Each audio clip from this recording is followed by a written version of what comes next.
I'm very happy to be here and not at home in New York where I live, because I don't know if you heard, but New York City had an earthquake today, which, you know, would be terrifying if it wasn't already New York City.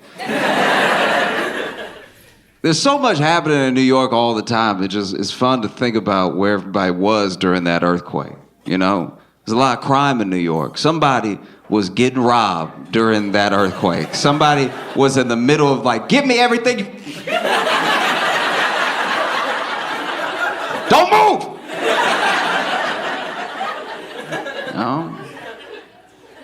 Some people were in their apartment. Apartment shakes. Buildings are so old and decrepit, they're like, I knew it was gonna collapse one day. I was just hoping I'd be at work when it did, but... It's an odd thing, you know? Maybe somebody is visiting New York. They just got there, very excited. And you know that annoying type of, oh Lord, okay. Not talking about you.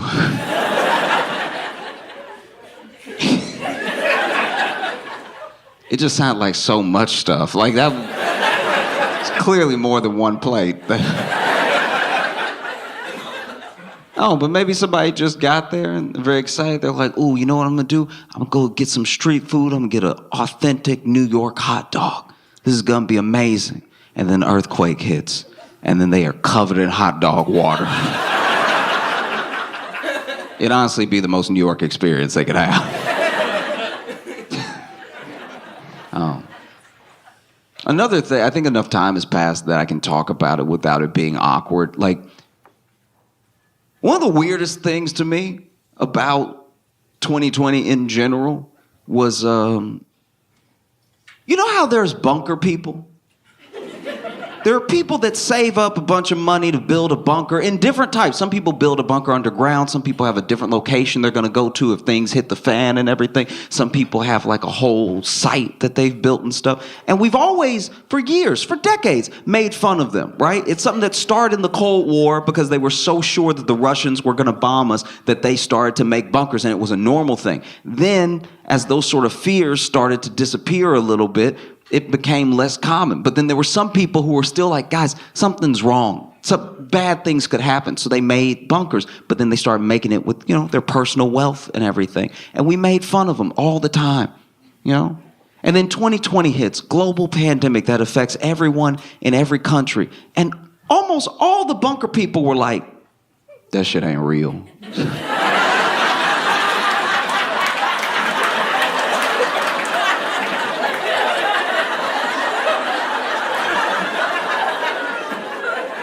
But you built in case the whole world. Can I go in the bunker?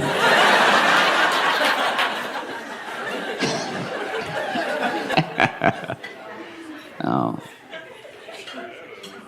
man.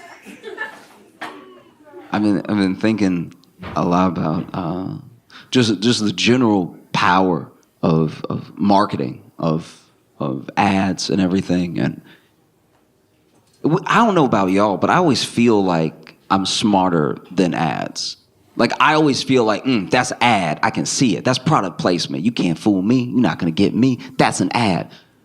And I always feel like I'm better than advertising, like I'm above it all. But I do have a bunch of stuff that I don't use, that I don't really remember why I got it. You know? And I think it's something that we need to pay more attention to, just the power of marketing, how influential it is, you know? Like just imagine a world where you work at some sort of agency, right? An ad agency, whatever, some type of marketing agency. And not now, right? Let's go even further back to when people were paying even less attention to ads and they were served less of them every day, right? Let's say you know, 70s, 80s maybe, and you're working at this agency. And you go in one day to work, just any regular day. And let's say you're like co-VP or something like that. You're high up there, right? And then you get into the building and everybody crying. You don't know why. People are walking out with those, those cardboard boxes specifically for when you're fired. Everybody out there shaking, walking about, running out and everything. And you're like, what happened? And no one's even answering you. As you pass by people, you're like, what happened? They're like, no! And then you get to your office. Maybe you share an office with somebody. And so you look at your partner and you're like, hey, what's everybody so upset about? What happened? Right? And then he's devastated. He's like, oh, it's horrible. One of our biggest accounts, top accounts, right? One of our top accounts, Kool-Aid, that some cult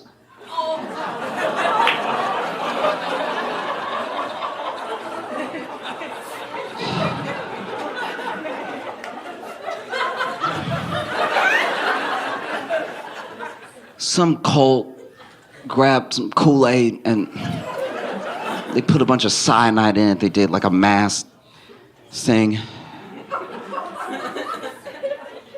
I don't know, the client is freaking out, People may never buy the product again. We don't know what to do. This could be the end for us, because if they close, we close, right? And then you, being the brilliant marketing agent that you are, you stand there in the moment that this is happening. The day that the news has reached your office and you're like, you know what? Screw it. Let's lean into it.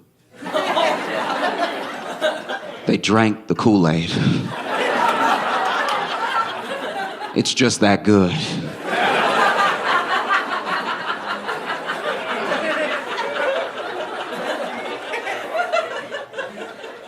You think about it. Any other product, any other time frame, that product would be done. You know what I mean? Like if a bunch of people killed themselves with Snickers, I don't know if we would all be like, you're not you when you're hungry. You know what I mean?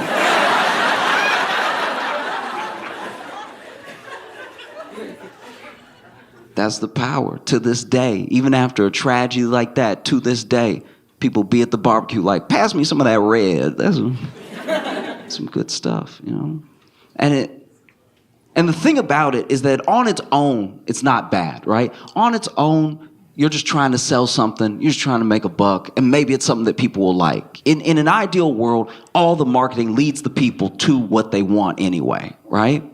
But it doesn't always work that way, because we found that the easiest way to make money is to make people feel like they don't have something, to make them feel less. So then if I'm less, maybe this thing will make me more and it'll make me enough, right? Because if we never feel like we're enough, then we always need a little something else, right? And that's how they make money. If you were always content all the time, no one would be able to sell anything to you, And so on its face, it's not bad what they're doing. But when they're all doing it at the same time, and it's most of what you see, when it's ads all the time being like, you're not this, you could be this, you could be better, right?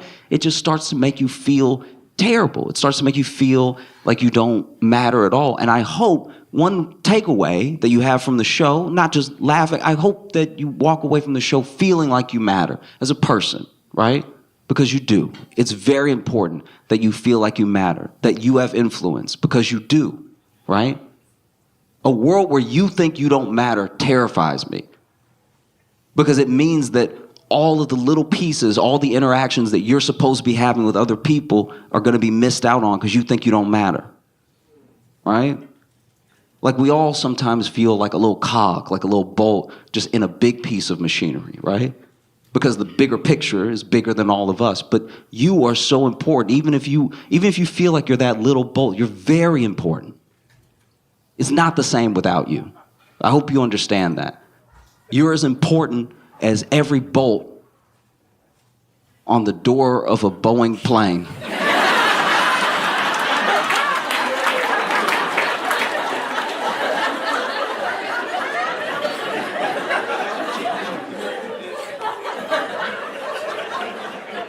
Because maybe that's what happened. Maybe at the factory when they were building the plane, they didn't screw the bolt down all the way, so then the little bolt's like, do I even matter? If they don't care, why should I care? Then mid-flight, it's like, I give up. I don't care. And then the door flies open, you're like, oh! What the hell? Because you're the window seat. Oh. And now you got the CEO of Boeing, David Calhoun. It's important to say their names. No, it is. They always just get to move like these faceless people that don't do anything and then get to enjoy them. It's like, no, his name is David Calhoun, and we should all know it and say it and hopefully find him. Just to chat. You know? But no, he's stepping down. And I don't know. I don't like that. He's stepping down now, and I think that should be illegal. You shouldn't be able to go. You should have to stay until it's fixed. Do you know what I mean? Like, that's crazy that you messed it up. And now you're leaving with a severance package, by the way, with a, you know, articles call it a golden parachute. How ironic. You get to leave, but you messed the whole thing up.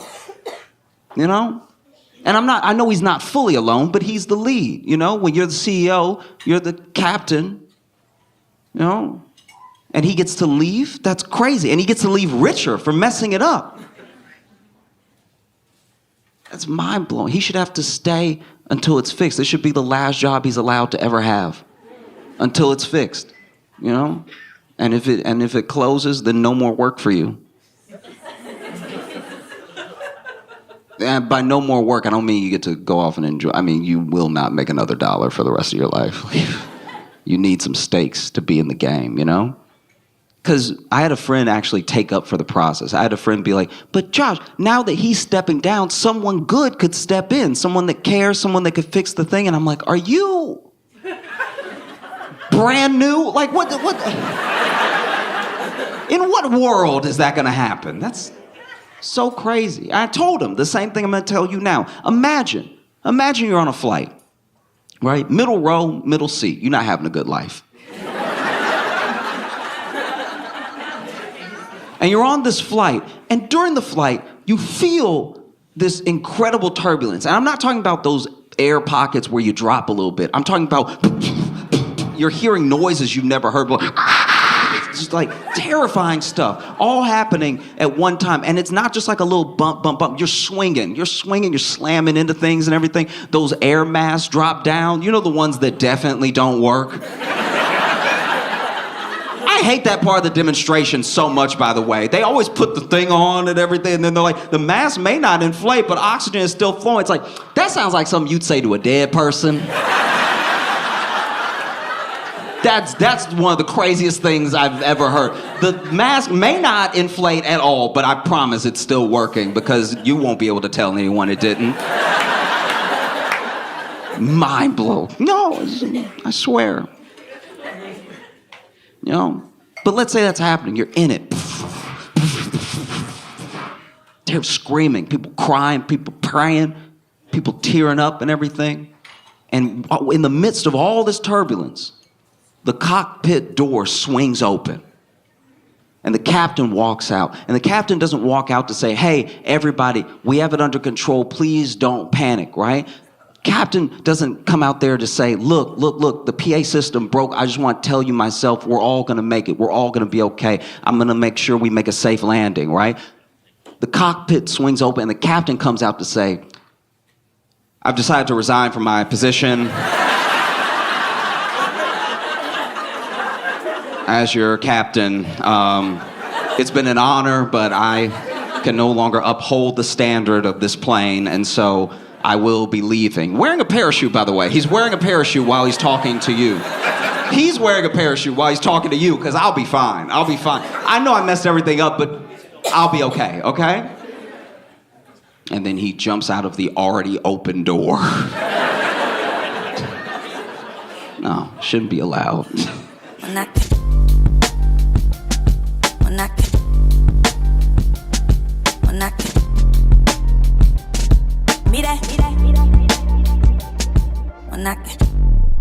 It's my pleasure to bring on the stage. He's one of my favorite comedians. You know him from The Daily Show. It's Josh Johnson!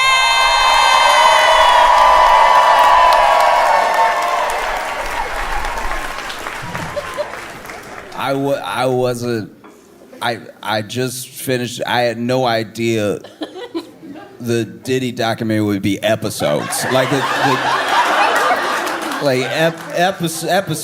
I knew a documentary was coming out. I thought it'd be like a documentary. You know, like when you see a documentary, it's a feature length film, but it's a documentary. This is episodes.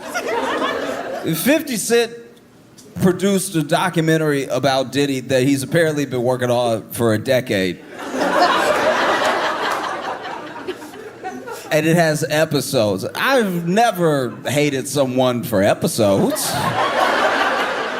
That's what every person I've ever hated, it's been a very short story. I'm just like, oh, we don't really get along, feel like they betrayed me, and that's about it. 50 Cent sat the world down for 4 episodes. This is crazy. 4 episodes. With some of the most, this is some of the best footage I've seen in a documentary, because what they did, this is insane. This is fundamentally crazy, okay? The documentary starts with Diddy in a hotel room talking to his staff and his lawyers about what to do about this like incoming indictment, right? It's like 5 days before he gets arrested, right? And as I'm watching this, I'm like, that's curious, because this is 50 Cent's documentary about Diddy, yet there's a camera in Diddy's hotel while he talks to his lawyers. He's talking to his lawyers about a strategy on what to do, like a game plan. How did 50... How did 50 Cent get this footage? Is he in disguise? How is he in the room for this thing? And then this dude's like on the phone. Diddy is on the phone and he's talking about how we need to be aggressive, we need to come back. He literally says we need to get like the dirtiest, most like expert propaganda we can out there. Which, okay, insane to say on camera. A camera I think you know is there. That's wild.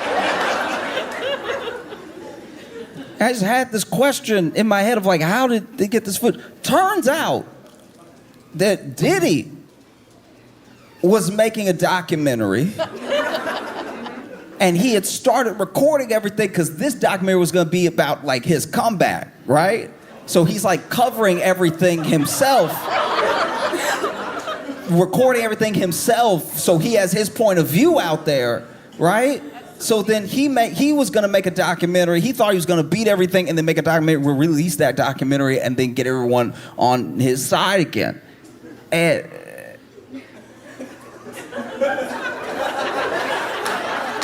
And now you have to ask yourself, how did 50 come into the possession of Diddy's footage for Diddy's documentary about Diddy?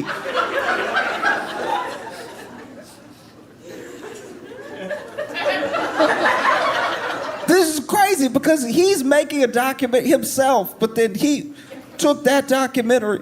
Apparently what happened was that Diddy did go to jail and then he couldn't pay the cameraman.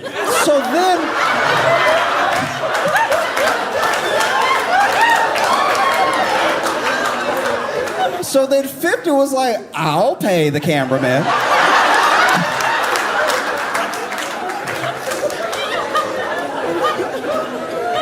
And Diddy is such a terrible person. He is such a terrible person that even in the documentary he was making about his comeback, it makes him look so bad that 50 didn't need to edit any of it. It literally... He already said on a camera he knew was there, we need to get the dirtiest, like, most filthy expert propaganda we can out there. That was for his documentary. And then 50 took it and he was like, this will do nicely. Yes.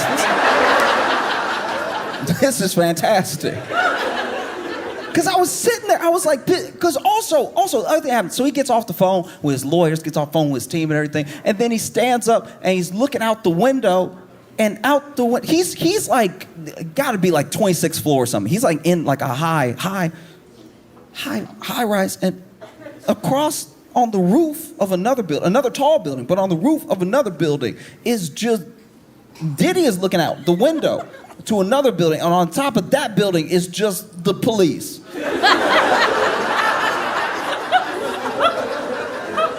I'm not the police. So I don't know exactly how they operate, but that's the first. Usually in a stakeout, they hide. The fact that the police are outside Diddy's window on another building just like...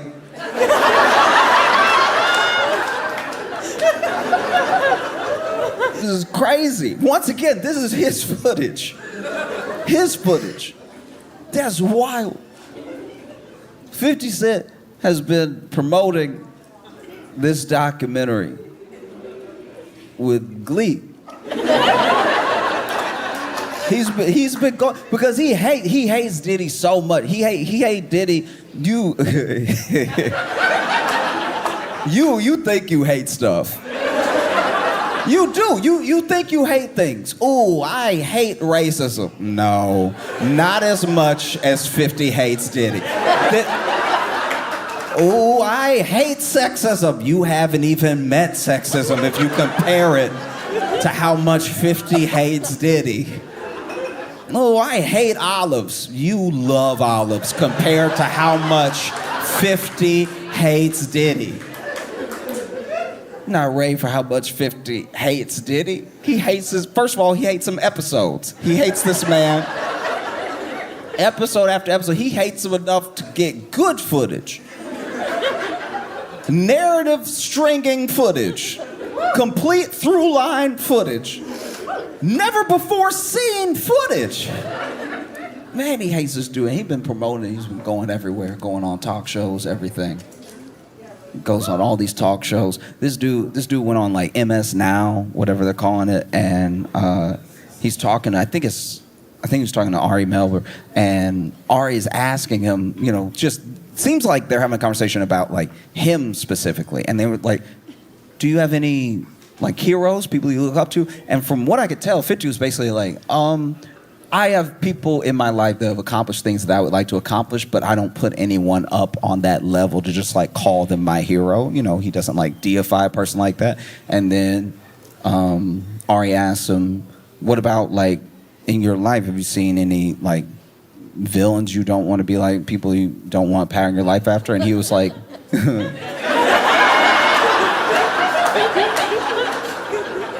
was like, Diddy. This dude, because this dude has been making this documentary for a while, just quietly, in the shadows, just collecting, just making it happen. A decade of work going into a documentary. And now it's like he gets to show it off. This is his baby. You know, and you know how new parents are. You know how this is the miracle of life happened through you. You made this person that you see, it's changed your whole perspective on the world. You see this person now that you can't touch. Anyone brings up, how have you been lately? How have I been? This person, the miracle of life, my baby. Look, do you want to see my baby? Do you want to see pictures of the baby? You have thousands of pictures of the baby. But no parent that I've ever met is promoting their child the way 50 is promoting this documentary series. This man went on, apparently, this is the rumor, apparently he went on like the ABC stations specifically to do the interview because ABC is one of the only stations they play in prison.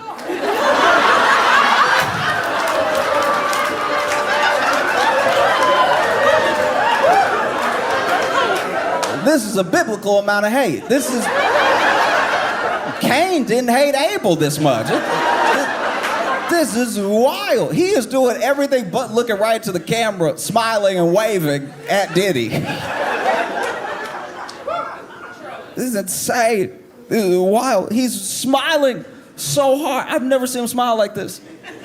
This man's smiling. 50 Cent in every interview is smiling ear to ear. I didn't know he had dimples. I think they just came in. This is wild. Oh, he hates him so much.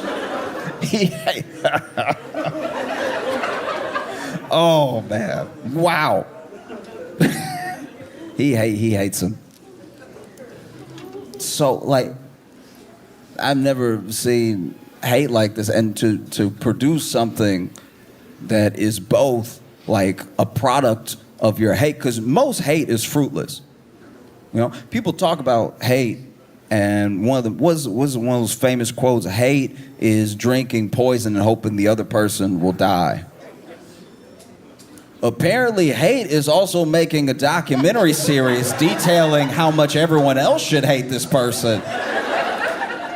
One of the craziest things to me about the Diddy documentary is that the pure length means that he's more evil now. Now that we've got like a documentary about it, he's more evil now than a bunch of other historical figures. There are people from World War II that did not get 4 episodes on them anywhere. That's crazy.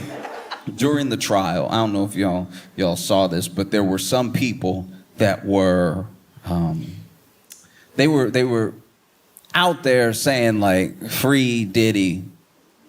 They were out there, you know, with signs, like picketing, like he might be innocent, and maybe he was just another innocent black man being railroaded by the system. And apparently, all those people were being paid $20 an hour by Diddy.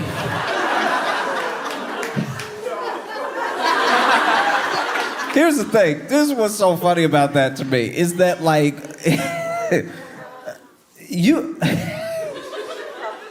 they're out there being like he's innocent, but they're also not hiding the fact that he is paying them to say that. And not only is he paying $20 an hour to stand outside and be like, yo, free Diddy outside the courthouse, but even while paying $20 an hour, he was only able to get like 14 people. Do you know how guilty you have to be offering up money, and then people just pass it by the street like, I think I'm good. Do you know how many people could use $20? People literally, you know, get on the train asking for change in New York all the time. And even they were like, you know what?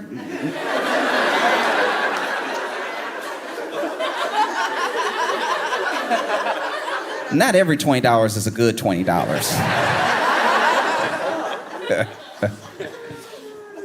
Oh, this documentary is insane, because there's so much that we knew beforehand. There's so many things that we already knew where we were like, all right, this is, you know, we've all seen it. A lot of baby oil, way more baby oil than anybody needs, right? Which I will say this, watching the documentary now, knowing what we know, editing-wise, they didn't need that many shots of baby oil. That does feel like 50 Cent was standing in the editing room like, no, and put some baby oil right there.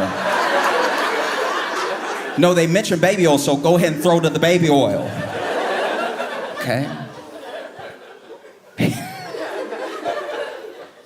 Oh, but you watch it and yeah, you already knew the things he was implicated in. You already saw, oh, okay, there's this shooting way back when, there's this assault of this other rapper, there's all these like whisperings, and then you watch the documentary, and I don't know how he did it. I don't know how 50 Cent did this. This man managed to get things we've never seen before. Do you know how hard it is to have never before seen footage of things from like 20, 25 years ago? Like, a good example is, in the documentary, they talk about how much Diddy may have had to do with the deaths of both Tupac and Biggie, right? Which is also insane, that someone who can't rap at all may have deprived us of 2 of the greats. That's crazy. It's so disgusting. It would be like if Trump shot 2 of the presidents that were on Mount Rushmore. Like, it's...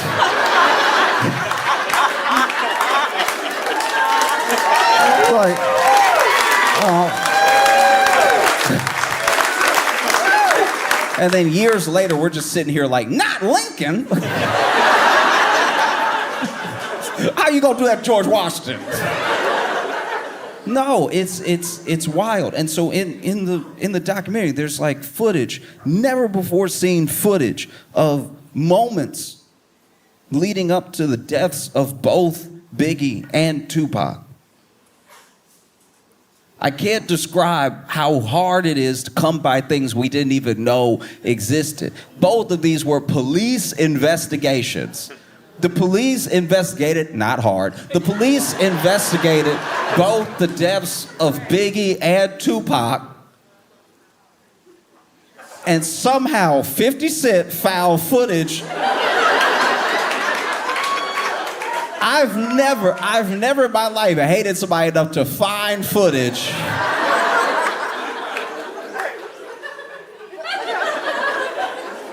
There's like this video, and this is also, you gotta go back to when this happened. This isn't when everybody had like a footage maker in their pocket. Do you know how we are accidentally being surveilled at all times? All of us. I know you think you're not because maybe you don't have your phone out and you're not posting where you are all the time, but the phone knows. The phone is very aware of where you are. And the phone loves snitching. The phone, one of your phone's favorite things to do is hit up a Fortune 500 company and be like, we over here. In case you want to study our patterns, figure out how to advertise to us, we're right here. We are completely and totally surveilled all the time. People don't realize that, like, even if your phone is off, you were just taking a walk. Maybe you're like, you know what? I want to break. I want to break from everything. I'm gonna take a quick break. I might even leave my phone at home and I'm just gonna go for a walk. That's great. Detach for a second. The thing in your pocket is too much of your life, and too much access to you comes through that thing. Like, sometimes just for the sake of your mental well-being, it's important to take a break from it, right? And you assume when you take that break that the phone can't even snitch. Meanwhile, you're taking a break, walking through your neighborhood, getting caught on every Ring camera. Everybody got a Ring camera. You getting caught from Ring camera to Ring camera to Ring camera to Ring camera to Ring camera. And even when they try to ping your phone, the phone like, he not here. Like, the phone loves snitching on you. The idea that like any crime goes unsolved is wild to me. The way we are surveilled now, I'm like, how did you not catch them? I know where they are right now. It's crazy. So you go back a little bit. Go back to before it was so easy to keep track of everyone. Because even when people text you, they expect an answer from you. They have your number. They know it went to your phone. It said delivered on their end, right? And unless you fixed it on your phone snitched on you to them. It said read to them. It said read. It said, he saw it, he just don't want to answer. It said it. It told you. It told you immediately, right? And so even when you text someone, we expect immediate answers. We expect a sort of immediacy from everyone. And if you're not getting it, then it must mean something, right? Let's go back to a simpler time. Go back to the 90s when, yeah, you could just move about the world. I'm surprised people in the 90s, like, I'm a 90s baby, but I was a baby. I was a child. I didn't have the chance to take the opportunities allowed. But how did everybody that was an adult in the 90s not serial kill? It seemed like it was right there. Anytime somebody older than me hates somebody else older than me, I'm like, you could have been dealt with that. That seemed like, all right, you don't want to solve a problem, that's on you. But like, I'm just saying, it's crazy to look back. Even like CCTV footage from like 1990. It is indistinguishable from a game of Pong. Like, it's so unclear what is happening in the thing. I can't believe anyone ever went to jail off of the original CCTV footage. It's so hard to tell what is happening. I can't tell if that's somebody beating somebody up on a street corner or if that is the Sasquatch. It could be either one of them. Black and white, barely imaging, got pixels everywhere, just moving. And it's like, as you can see right here, no, I can't see that. I can't see that at all. Even when I watch old episodes of Law and Order, and then they play the footage, that's how you know it was bad. I'm watching on TV, them pretend to be lawyers on TV. And they're still like, as you can see right here, and even sitting at home, I'm like, there's no way anybody can see anything. Like, is this where I'm supposed to suspend my disbelief and be like, it's a TV show, I can see it. Like, go back to a simpler time, right? Go back to a time where if you wanted there to be footage of something, you had to go out of your way. Truly out of your way. You accidentally make footage now. People don't realize that, but like even some of the things that get people caught when they do a crime weren't even them being stupid. But some people are very dumb. Some people are incredibly dumb. And they're like, look at me doing a crime. That is happening. And that's happening a lot. We got to get the youngins to stop doing the crime in front of their phone and then posting it. Doing the crime at all is bad. We should start there. But also, doing the crime and recording it is insane. Doing the crime, recording it, and posting it yourself. We have got to, the snitch is in the house. Like the snitch is you. The snitch is in the mirror. There's no one got to tell on you anymore. You post it. Look at me doing the crime. At what time is it? Let me take a screenshot of myself. Hold it today's. Let me take a screenshot of myself holding up another phone with today's most viral TikTok so that everybody can know for certain that it was me and I did it and I'm proud of it. And then when I show up in court, I'll be like, who? No, truly, let's go back. Let's go back. Let's go back to the 90s when you could just go for a walk, having, I don't know, killed somebody, and then... I don't even, truly, I don't know how, up until recently, the true sort of overwatching surveillance police state that we don't really sit aware that we live in.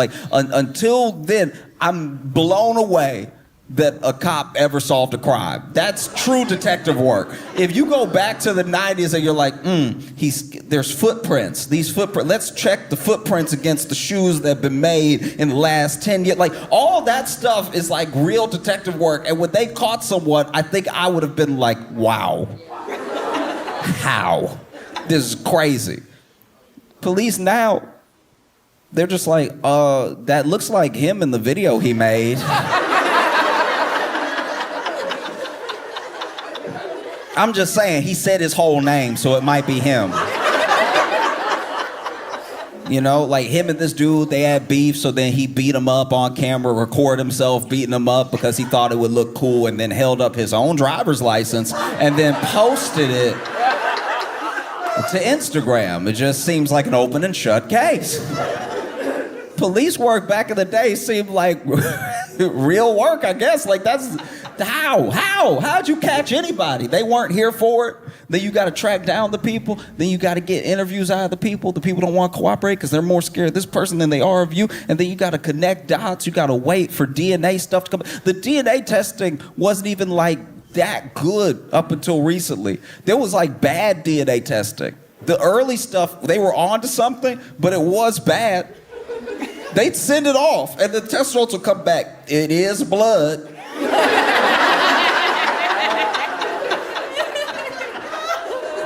You haven't helped me at all.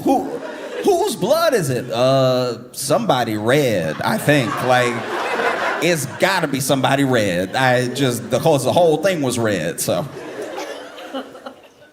And now you can enhance images. Even if you got a grainy image, you can zoom in and enhance it. And you can't necessarily enhance and upscale it the way that they did on TV. But a lot of science follows a lot of like entertainment. Like it's funny how that does keep happening, where there will be an idea, you'll see it on TV. It doesn't really exist that way, but then it almost becomes the design for the thing that will exist one day because it fits into the imagination so well. They're like, oh yeah, why don't we just have facial recognition that cross-references all the other faces we have in the database, and then you just run it and it goes face. That's him. That's him. Wouldn't that be better? You know? But instead, you're talking about the 90s. You're talking about a time where you could just go for a nice long stroll, not be on camera anywhere potentially, depending on where you were. You know, you could make a call, you could make a phone call, and there would be a record with the cell phone company of who you called and when you called them. That type of thing was there. That level of like surveillance was in place, but they wouldn't necessarily know the whole content of the call. You know, not like now. Not like now where people basically do phone calls for the world. You know, you see these voice memos that people leave, and I'm like, that's the most, you might as well have just told me and the company what you had to say.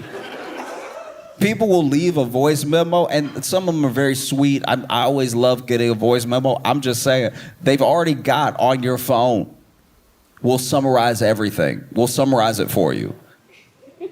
Actually, I learned to read a long time ago, so I don't need you to summarize anything for me. You'll see a text message. Text message will be from your mom, and it'll say, "Mom expresses feelings of concern." But then you look at the company, and you're like, why y'all read my text message? Like, we're not reading it. No, we're not reading it. We're not reading it at all. I'm like, that was a pretty good guess, though. When I opened the phone, it was my mom being like, I'm concerned about you. Just let me see my message. It's crazy. They don't do that anymore. You used to get a text message and then you would see like a little preview of it and you could just read the preview, and based off the first half of the sentence, you could decide if it was something you were willing to reply to right now. You know? Because you can't just open it right away. It'll say read. But if you get a text message from someone and the first few sentences might pop up on your phone and it's like, where do you get off? You're like, all right, I'm gonna have to address that later. But now you get the text message and it's like a full summary of what you were definitely about to read anyway. That's weird. It's like, how? How does anybody get away with anything now? Especially now that crime is dumber. How does anybody get away? It takes you back to those times in like the 90s. Maybe you go for a walk, maybe you are just driving your car, and you're truly like free in a way. There's nobody really looking for every little move that you make. And in the case of Diddy, somebody should have been. Somebody should have been watching, checking the entire time. You know, you see in this documentary the relationship between Biggie and Tupac, the relationship between East Coast and West Coast, and how so much of the actual troubles were like orchestrated. They were stoked by Diddy. Like Biggie liked Tupac. They were cool. And then Diddy was jealous of Pac. Diddy was jealous of Pac because Pac was everything he wanted to be. You know, he was charismatic. He was truly like a poet that could make you understand where he was coming from. You did not have any sort of similar life experiences to him at all, but he could express himself in a way that brought you in. No matter where you came from, there was real connection there. He could build and he could bring together real community, right? And so for that, he was loved. He was instantly accepted. He was praised. And if you're someone like Diddy, you see that and you're immediately jealous of it. It's everything you want to be. He's good looking, he's young, he's successful in a way that comes from his effortless talent and his hard work. He's everything that Diddy wanted to be, and that Diddy knows he isn't, or wasn't. You know, Tupac was a rapper.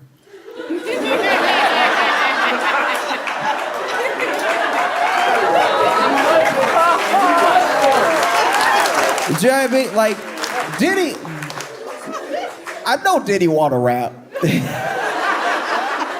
Ooh, Diddy want to rap so bad. One of the most dastardly things this documentary has done in some of the editing is just showing Diddy dance for no reason. You can tell Diddy not talented from the way he dancing.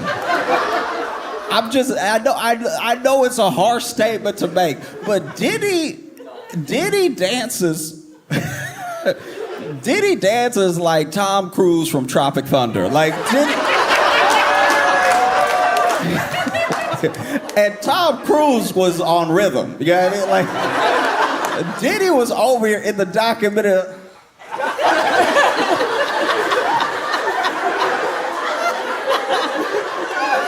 Like he was trying to land a plane.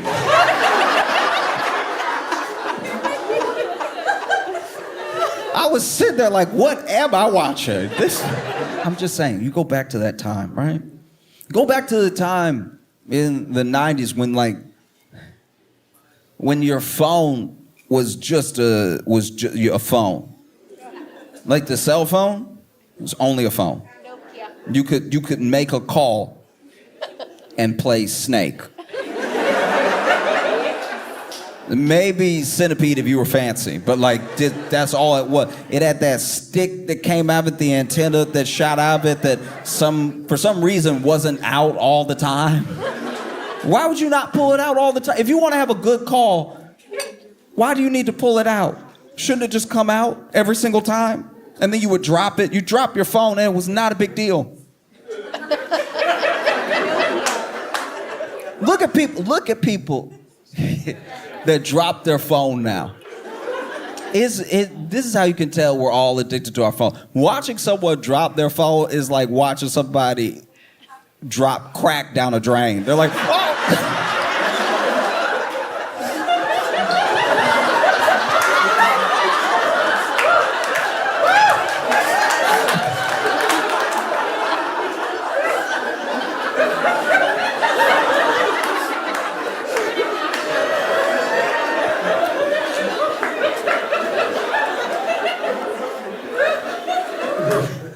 They had never before seen footage of the moments leading up to both Biggie and Pac's death. Never before seen, and not never before seen as in these are the tapes we've been looking for the whole time. We didn't even know these angles existed.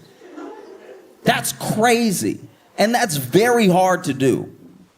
Like you see tragedies happen now, and because of social and because of search, people can pull for all the different angles, all the different sides to anything that has happened since everyone started carrying a cell phone, right? But this thing is crazy. You see them walking. You see Tupac walking all the way up until a fight that he got in. And then later, you see through footage things that people have not seen before leading up to his death. Same thing with Biggie. There was this moment in the documentary where there's somebody sitting in their own car, right, with a camcorder, which is weird. I know we're going in the Wayback Machine, but even in the 90s, nobody sat in their car with a camcorder. That's a new thing. Recording yourself in your car is a new thing. It's a relatively new thing to humanity. We weren't doing this before maybe TikTok. Like, we weren't doing it that much, and now people record themselves in their car so much. Why did we start crying in the car? Look, I know it's already like a social phenomenon and everything, but we will need to stop. Like that's people recording themselves crying in the car. Because the first video I saw somebody crying in the car, I don't remember what they were crying about, but they were talking about something. And it was something big. It was something happening in the world. But they were like,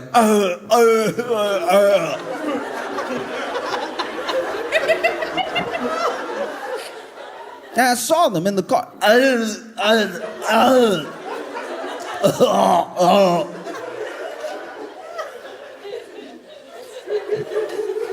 And they were talking, they were like, it's so unfair, it's life, you know, it just comes at you, it's horrible, what are you supposed to do? And I remember sitting there like, okay, all right, they're making some valid points, I understand why they're upset, but who recording them right now? This is terrible. Why would somebody record them and then put it online? And then, because it was just, I was scrolling when I saw it. So then when I clicked on the profile, I saw it was their profile. I was like, oh, somebody then hacked them and posted a video of them crying. That's terrible. This is a true demon that got a hold of their footage and then posted to their page of them crying. That's so embarrassing. Oh, I hope they find justice, right? I was so interested, genuinely. I was so perplexed at what was happening because then the other people commenting weren't addressing the fact that this person crying is their like, no, I seem to be the only one confused about what was happening. Everybody else in the comments was like, keep your head up, you know, like all this.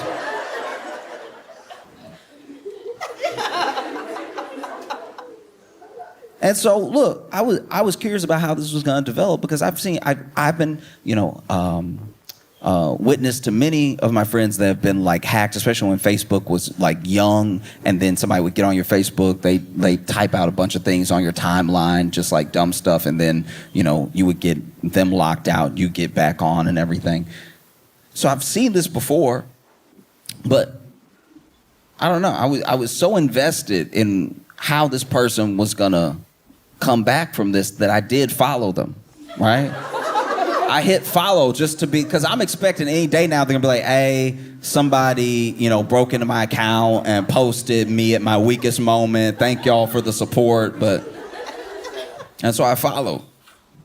And then a couple days later, I saw another video. I saw the handle, and I saw a profile picture, so I saw that it was them again. And I'm sitting here scrolling up, and they're in their car again. And then I'm thinking, oh, okay, this is where they're gonna say like, hey, somebody broke into my account. Thank y'all for the well wishes and everything, but I'm good. I don't want y'all to see me in that light. That was a very weak point for me. And so when I scrolled up, I'm fully expecting them to say the thing I just said, but then they start talking. They were like, yeah, I just wanted to reach out to everybody. Thank you all so much. You know, the comments you left and the messages I got really touched me and everything. And just, and I was like, no, wait. There's no way, though. No. And then I put it together. I was like, wait, they were recording themselves crying in their car. That's the most private time to cry. We need to go back, just for the sake, once again, of our mental health as a nation. We got to go back to just having a crash out parked in the car and let that be history. Like that.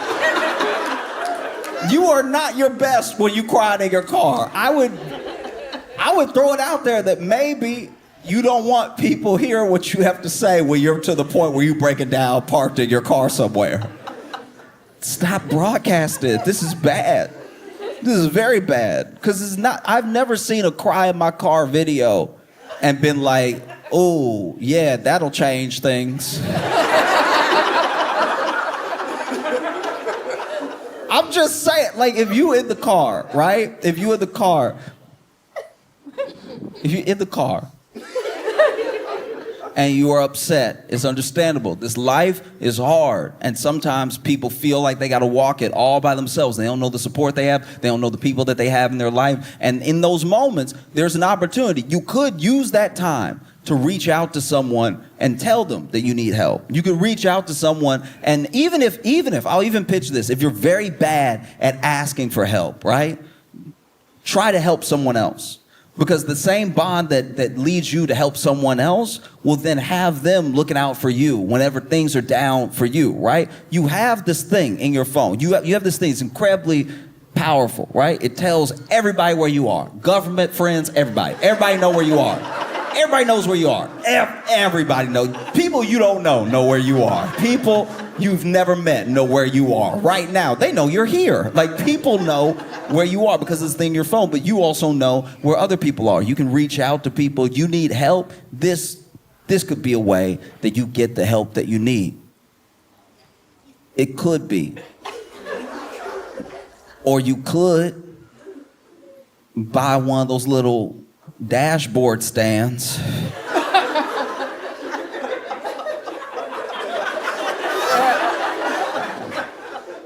You know, and it's got that little knuckle on it that you put the thing on from the back of your phone and you...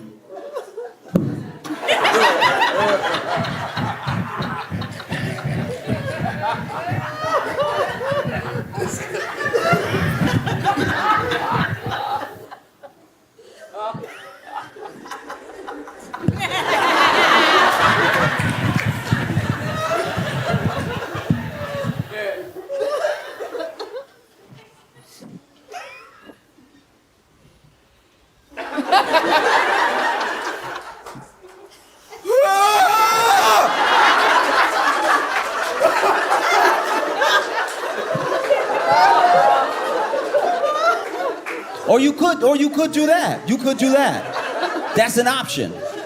It's possible you could give that a shot as well. Because I do think, here's the thing I'll throw out there. I do think that crying in the phone, like crying in the car on the phone, I think that genuinely came from a fundamental epidemic of loneliness. Do you know what I mean? Like that thing is not something that's born out of having a wealth of people to talk to. You know? It comes from being in a place where, sure, everyone will like shirk it off, they're just looking for attention, whatever, but I think it goes deeper than that. And I think it's people like literally, genuinely crying out for someone to hear what they have to say, for someone to have their back, for someone to get them, right? And so they reach out to the whole of the internet, and then what they get back in return, sometimes it's a bunch of hate, sometimes it's a bunch of love, whatever it is, sometimes it's just people, keep your head up, whatever. But I don't think it's a substitute for like genuine human connection, like having that person to sit in your car with you, to look at and go, like that, like, that's much better. That's just between the two of you. And instead of becoming your worst moment online, it becomes like an intimate moment you have with a friend who has your back, who you can cry to, right? I said all that to say somebody in the 90s was sitting in their car with a camcorder, like a camcorder, do you remember what this was? It was this metal with lenses in it and buttons, way too many buttons. They had more buttons than what the camcorder could do. The camcorder is over here promising all that good stuff, and then you hit the button and it look exactly the same. Nothing has changed at all. Sitting there with the camcorder.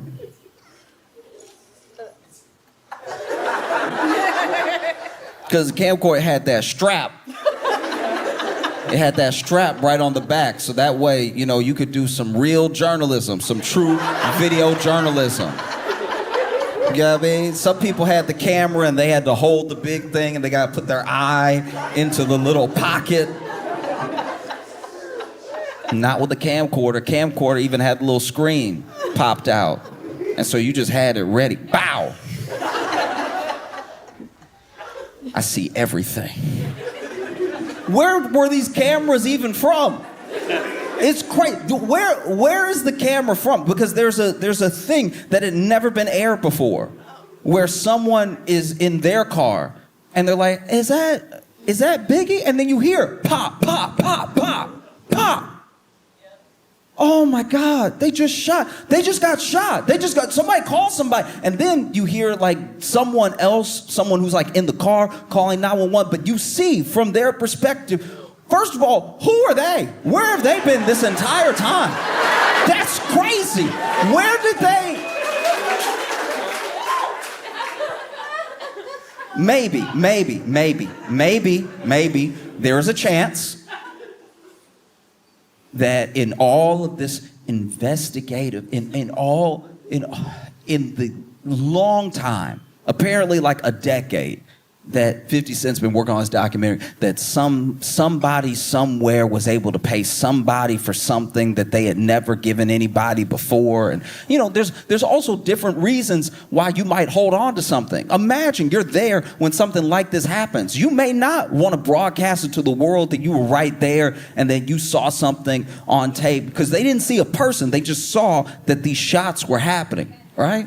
And so maybe you don't want to broadcast it because now you don't want to go to the police in a thing where they seem to have no leads and be like, oh, I have some extra information for you.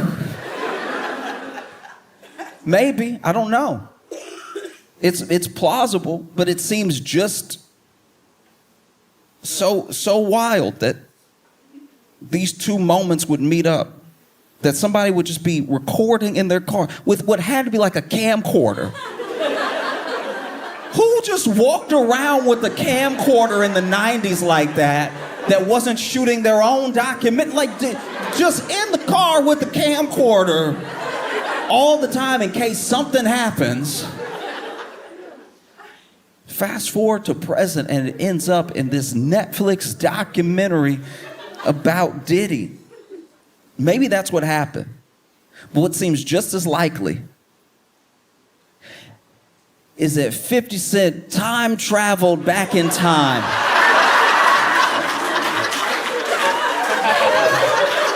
With the camcorder, right?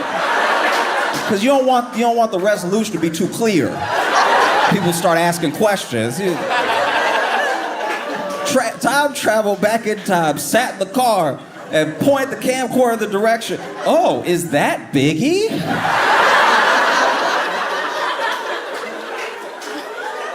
Pop, pop, pop, pop, pop, pop, pop. Oh no, someone shot Biggie.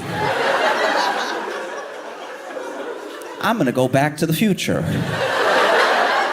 And there's so many, it's a documentary so full of detail, you almost have to rewatch it, because then there are things that go over your head the first time where you don't even realize how evil the thing that Diddy was, because so much information is flying at you. It's like information, here's a tidbit, here's an interview, first-hand account, somebody was there, baby oil. Here's another tidbit, here's a first-hand account, here's what someone had to say, here's something that we didn't even know Diddy did, baby oil. There's so many instances of them cutting to baby oil that sometimes some of the evil gets a little lost. The idea that this man might have had so much to do with Biggie's death and then went on a campaign like he was Biggie's best friend in the entire world. It's not just insane that people let him get away with it. What's even worse is that he, through this memorable event, right? All throughout Bed-Stuy, Biggie's funeral, right? And then no one knew, I didn't know until I saw the documentary, that he made Biggie's estate pay for that funeral. Yeah, like that's... And if you get too distracted by the baby oil, you might miss that detail.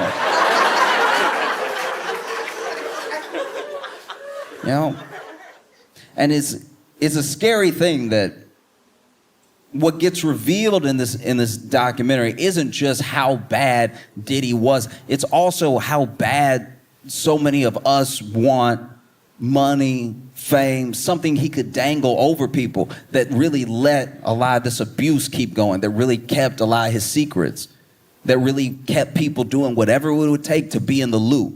People can only have a real power over you when they have something that you want. Once you decide that you don't want it that bad or that you're going to get it for yourself, they have nothing over you. And there were people who tried to do that. And so then Diddy would come at them with violence. At least if I can make you fearful. If I can't make you want anything, if I can make you fearful, I can keep you in line. There's just so many people that have ended up dead. That's kind of like through the documentary sort of laid at Diddy's feet. Like either he's out here having people killed and doing all this stuff, or he's one of the unluckiest people to be around. Like that's... Either way, I would never want a track record like that. I would never What people be like, oh yeah, I met Josh Johnson a week ago and now I'm real sick.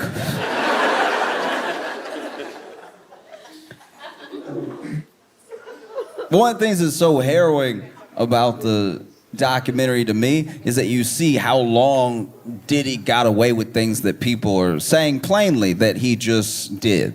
They're saying, no, this thing just happened, and then everyone was acting like it was normal, and everybody was acting like it was normal because apparently it was normal. It was normal for him to do all these things, whether he was beating up somebody, he was abusing somebody, he was stealing from somebody. All these things were like incredibly normal, and it's genuinely terrifying that something like that was able to become normal for a person. But it was able to become normal because there are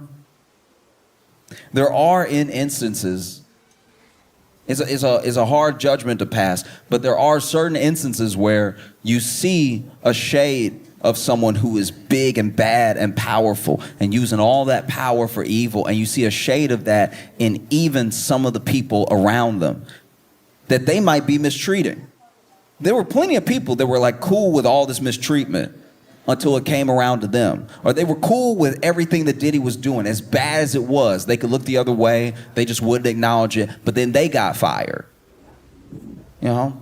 And there is no Diddy without a bunch of little Diddys running around wanting to be like him, wanting to emulate that sort of thing, wanting to have power just so that they had choice what to do with it. Because one of the things that people with power like to do is they love to rob you of your choices. You know? There's always a choice to a degree. It may not be a choice that you like, but they love to rob the sort of feeling of freedom you have over your choices. You can make very hard choices. Someone could walk up to you and say, give me all your money or I'm going to kill you. And you could say, kill me. You could. It is a choice. Some people would say that's no choice. It is. It is a choice. They said, give me all your money or implies a different outcome. Right? Do this or this. That's your choice. It's not a good choice. Don't get me wrong. It's not something that I envy. It's not even something that I'm saying it's easy to walk away from. It's easy. It's scary. It's scary when someone with power wants something from you or they want to take something from you and you don't know how you're going to survive, right? But they don't get away with this thing. It takes time to become the person that Diddy was. It takes decades. It took him decades. It took everyone looking the other way for little things, then big things for so long that finally he does seem like this unstoppable, unbeatable force. He does beat people down in court. He does beat people down in person, right? But these people can't get to where they are without us. They can't get to where they are without us looking the other way, without us slightly condoning, not quite condemning. They can't get that way without us. These people just don't come out of the woodwork. He started as this kid who didn't even drink, who didn't do drugs, but he had an idea in his head of what a man was and what a powerful man was, and he wanted to be those things at any cost. And so he took it upon himself to start himself down that road. Fast forward 20, 25 years later, this is the type of person who thinks he can beat people in front of cameras. You know? And what does it take to take down a person like that? Because they seem so powerful. They have so much money. Diddy valued at billions, right? What can you do to a billionaire? How do you take a person like that down? One piece at a time. All of us. It takes all of us not looking away. It takes all of us doing something. You know, because people have said in the documentary, people have said in interviews that when Diddy is like in his element, he's untouchable. You would think he was a god. But when you're alone in the room with him, you see, not only is this just a man, this is like still that like kind of scared kid, kind of insecure kid, right? That in no way condones anything that he's ever done. That in no way is like an excuse. I'm just saying that's like the truth. The armor is a facade, you know? One of the craziest things that has happened since the documentary came out is that Ja Rule came out against 50 Cent and called him a snitch for making the documentary, which is not a popular side to take. That is weird. It's a weird thing to say when no one was talking to you at all. That's not a smart career or business move. You saw someone who still hates you produce a documentary for Netflix about someone else they hated that is 4 episodes long. You saw that and you thought to yourself, I'll get involved. Are you out of your mind? I was blown away. Called him and snitched and everything. Ja Rule, by the way. I looked up Ja Rule just to see what was up. Just, you know, I wonder what Ja Rule had been up to, because it wasn't rapping, right? And most recently, the last time Ja Rule made headlines was because he got punched at a Brandy and Monica concert on their The Boy Is Mine tour. Where you get punched says a lot about where you are in life. Do you know what I mean? If you're a rapper, and you get into a fight at a rap concert, that seems par for the course. If you are a rapper and you get punched backstage at an R&B concert, you must have had it coming. These people are singing melodies. I'm not a fighter, but one of the worst things to do is to get beat up to soft music.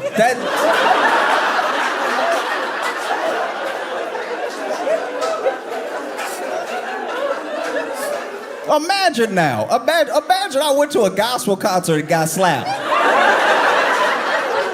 It'd be like, well, he must have had it coming because they're here to worship. This is crazy. You got punched.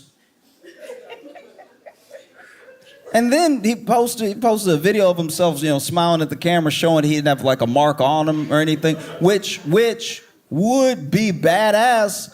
Except you got punched in the back of the head. Like, your face should be fine. If you have damage on your face from being punched in the back of your head, I'm very sorry to report you are dead, sir. That's what happens when you die. If you get hit in the back of the head and it affects the front. Imagine you get punched to Brandy's music. I've talked about it before, you know. I've had fights, you know. I'm not acting like I've won all of them or anything, but imagine if I got whooped to Taylor Swift. You wouldn't be able to respect me. Even when I hear that "You belong with me, son," I flinch. Like, that would change your whole life, getting beat up to Taylor Swift. Or like Maggie Rogers, like you get beat up to some indie music. Would destroy your reputation. I don't even know why would Ja say anything? The last notable thing you did was Fire Festival. Like you didn't go to jail, but Billy did. But you were his partner. You were in all the pictures with him. That's crazy. The only thing scarier than the documentary is that Diddy's gonna get out.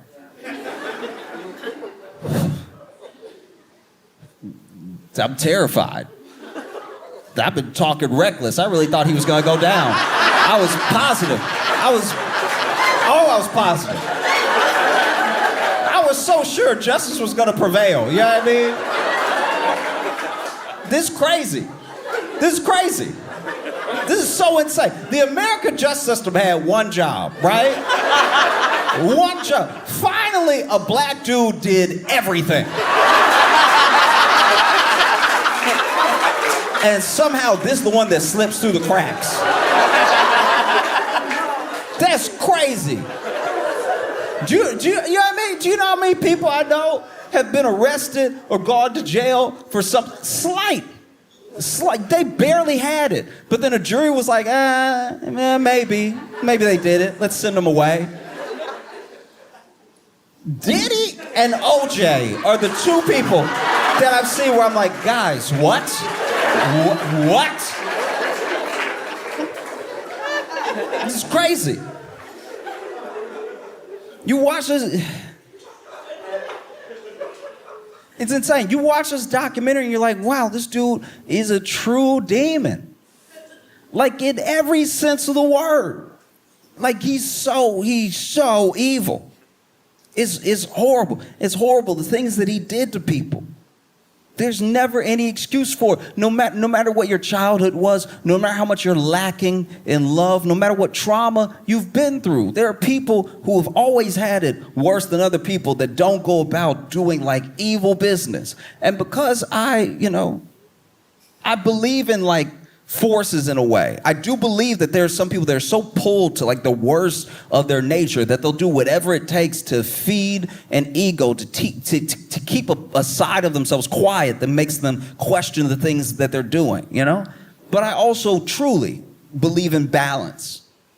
I believe in balance, and I don't think that like any man is like truly a saint. All of us have our issues, all of us have our problems, and we have our things that keep us human. We have our mistakes, we have everything that drags a person down, right? So I would never try to put a person on a pedestal or make them some sort of living saint, because I don't know what their inner thoughts are. I don't actually know their heart. I don't know if the good that they do is to be seen doing good, or if it's to actually put more good in the world. I can't tell you. I have no idea. But because I grew up in a religious home with a grandma that really believed in Jesus. You know, I've seen that picture of Saint Michael stepping on Satan's neck.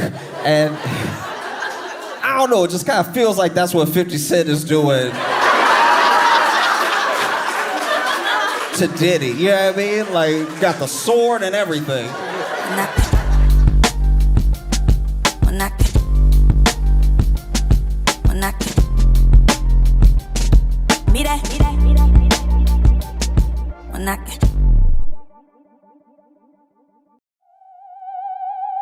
It's Josh Johnson in 3D!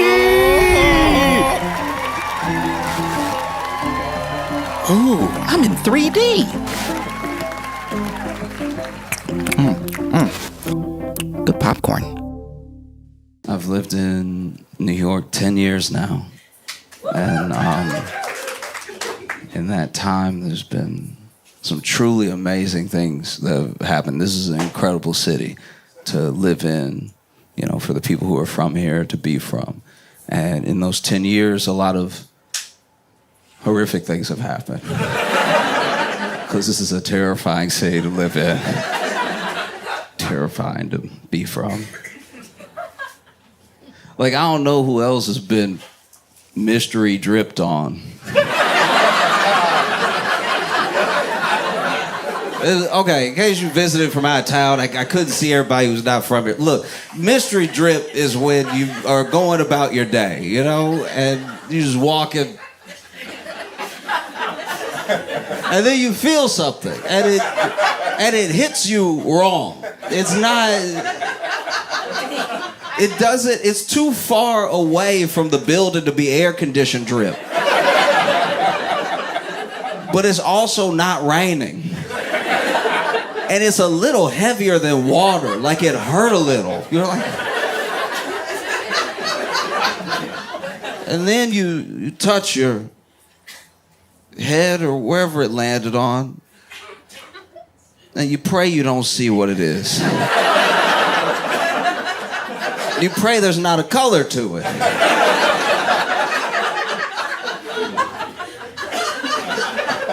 And then you wipe your face or your forehead, and it's clear, which is almost as bad. Then clear is also terrifying. What is this, acid? The rest of the day, you spend the rest of your day thinking like, do I feel it? Do I feel it? Is there skin missing? You see people that day. You still have to go about your day. This is New York. No one cares you had a personal tragedy. So then you go about your day And you see people, you ask them, you try to test the waters because you don't know. You're like, hey, is there anything different about me? Because you don't know if the drip has affected, maybe it's changed the color of one of your eyes. You have no idea. And then they're like, no, and you're like, oh, thank God. No. Terrified. Because I grew up in Louisiana. That's where I was raised, and went to college in Shreveport. And when I was in Shreveport, from the time that I started going to school there all the way until the summer after I graduated that I left, I would hang out in this area off and on, like Dalzell Street. And Dalzell Street had some very cool like house parties. There would be local bands would come, and there was one house that had turned themselves into a venue for like traveling artists and stuff. So it was a very cool place to go. It was also off and on a bit dangerous. Like a lot of cool things, you know. It was like, oh, okay, it's not the best neighborhood. And I knew a guy in passing, lived on Dalzell. And it was one night, I guess he really needed it. Every once in a while, life is a little too much, and you need to treat yourself or just take care of yourself. And his form of self-care was treating himself to a nice home-cooked meal. Not uncommon, right? But he treated himself to a nice home-cooked meal of 4 chili dogs. That's a lot of chili dogs. Like 1 is a meal. 2 is a bigger meal. 3 is concerning. And at 4, you're trying to eat away from something. Like you're running away from your problems with your mouth. At 4 chili dogs. This thing took him all night because he made the chili from scratch. He started making the chili in the afternoon. And then he even boiled the hot dogs himself. I don't know, that part was a little bit easier. Toasted the buns too. He was trying to make a night of it. And he sat down with his plate of 4 chili dogs. Got to work, enjoying himself, watching a movie. And at 2 chili dogs, he was kind of full. But he had made 2 more. And according to him, cold chili dogs are gross. So I guess I gotta stuff these chili dogs. So he ate the 3rd chili dog. 4th chili dog was a battle. 4th chili dog, he had to persevere. But he did. He finished all 4 of his chili dogs. Pushed himself to the limit. Maybe a little bit beyond his limit, because as soon as he was done, he had to run to the bathroom. I don't know if there was something wrong with the meat, but these chili dogs attacked him immediately. And so he was in the bathroom, fighting for his life. And as he's in the bathroom, truly at his most vulnerable, some people broke into his house.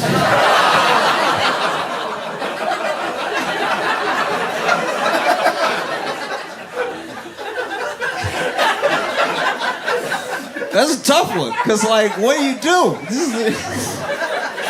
You're dealing with your own situation right now. You're already in distress, and now you hear the door slam open, you're like, I'm not expecting company. No, who could this be? And then you hear all of these Robin-type sounds. Oh, looks like nobody's home.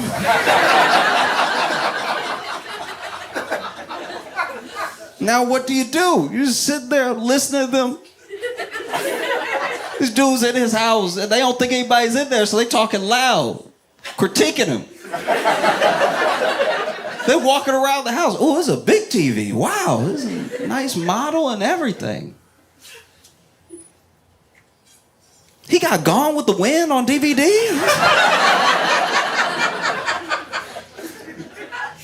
And they're walking in, this was your night off, your night to yourself. So maybe you didn't clean up. They over here judging him out loud. Oh, this place nasty. Make you not even want to rob it. And so now he's just sitting on the toilet praying that they leave. But he's still got 2 chili dogs in him. And so he's just sitting there praying. Anytime I prayed on the toilet, it's been for very different reasons than somewhat. Yeah, I know what that's like to be on the toilet. Be like, Lord, look, if you just see me through this one time, I'm gonna turn everything around. I'm come right back to you. I'm gonna do right. So he's sitting on a toilet, and he hears them robbing him. He hears them like unmounting the TV from the wall. Just the sounds of construction as he's being robbed. With them commenting on his plates. It's like, why does the man got elephants-inspired places? Man, this guy's a loser. The whole time, you can't say anything. He's sitting there, as quiet as possible. As these guys are moving out, take the TV first. And TV, I guess, is heavy because they're over here making the moving grunt noises and everything. Like, pick up your side, pick up your side. And as they're conversing, go, pick up your side.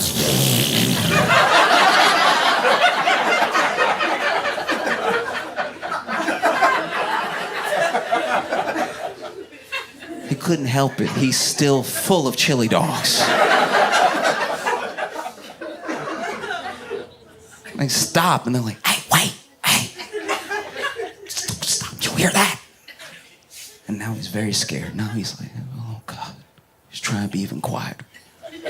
As quiet as he can. And he lets out another fart. He couldn't help it. It just happened. So then they were like, outside the door, he hears them, hey! Is somebody in here? Which is a crazy question to ask when you are robbing a house. You are mid-robbery. Imagine the audacity it takes to run up in somebody's house, but hey, I hope nobody home. We did a good job of casing this place. I hope you didn't break schedule. I hope there's not another burglar in here. What has this country come to when you can't burglarize in peace? So now he doesn't know what to do. He's been found out. And he clearly can't keep quiet. And so then he yells out. It's like, yeah, somebody in here.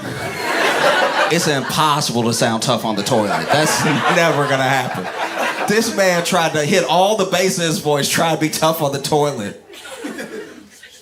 And then he said that he thinks, he doesn't know, but he thought he heard a gun cock. And so now he's terrified. Because the next thing they scream is, where you at?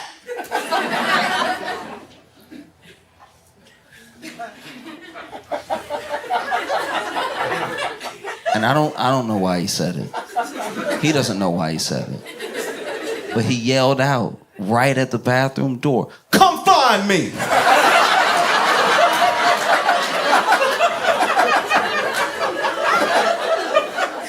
Sir, what is your plan? What exactly is your plan? That they will bust open the door and you'll turn around? Like, what?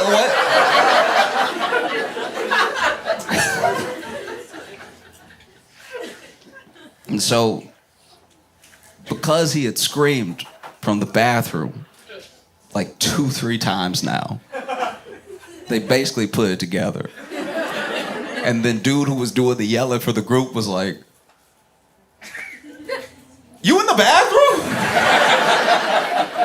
Totally different dude. Dude, I guess next to him, ugh!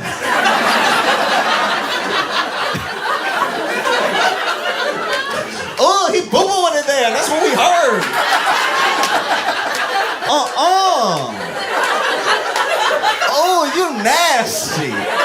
once again, a wild thing for a burglar to say to you in your own home that they broke into. Oh, you're doing bad stuff in there. Oh, you need to get your life right. Gone with the Wind on DVD. They didn't know his name. And then, yeah, basically they just proceeded to rob his house. There was nothing else he could do. He still had a chili dog in him. And so now all he just hears is the sounds of things leaving his home as he screams, hey, stop stealing out there. Hey, cut it out. That's gotta be a tough position to be in, you know? Because then, you know, he finally finished up and they were gone. His house was in shambles and everything. And now what do? Now you have to call the police and tell them exactly how everything went down. You can't even give a good description. You just be like, he sounded 6'2", so look for somebody 6'2", strong enough to carry a TV with a partner. Yeah. Every once in a while something happens that is in and of itself like pure comedy. It's like a gift. A thing that happens that's like, it blows your mind almost. It's pure comedy. It makes you take a break from everything else that's going on, and it brightens your day because, once again, it is pure comedy through and through. This Afroman trial has been pure comedy. Like,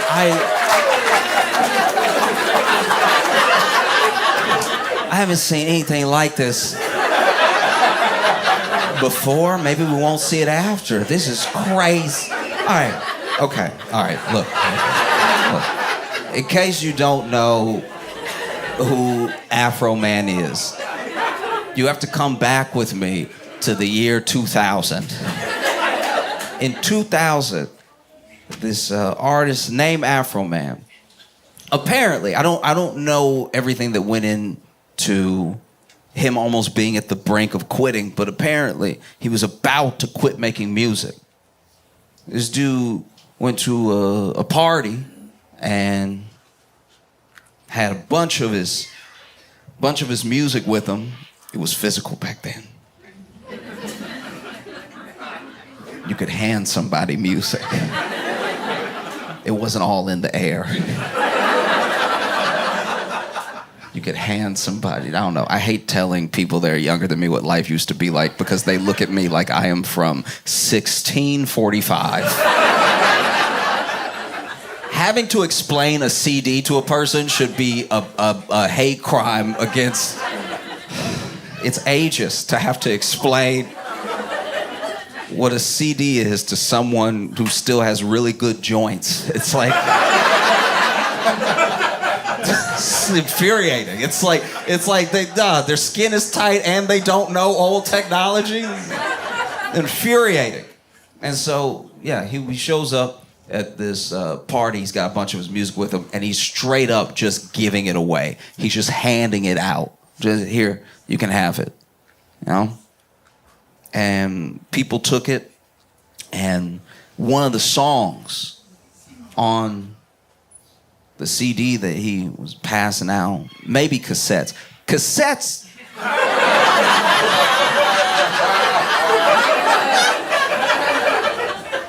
Sometimes I had to explain a cassette tape one time, and I realized that I didn't even know how a cassette tape worked.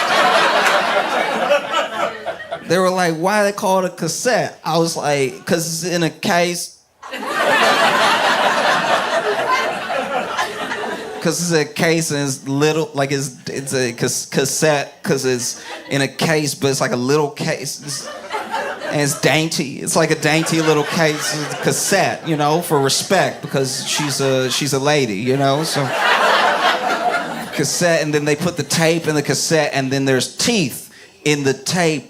No, it's teeth in the wheels, and then the thing you put the cassette player also has the teeth but they're different. Their teeth, it's like a kiss. They kiss. They kiss and they spin in a circle, and then spinning in a circle. There's a little black piece of like cushion, I think, and then that runs across the tape. And I don't know where the sound comes from. I don't know why cassettes make noise. It sucks to be old and dumb. Like that. I think that's why we end up hating young people, because it's not just that you have to explain a thing from before. You realize you don't know how the thing from before worked. I don't even know how CDs work. That blew my mind before, during, and after, where I was like, why is this plastic disc making noise? There's no needle. In fact, if you scratch it, it stops working.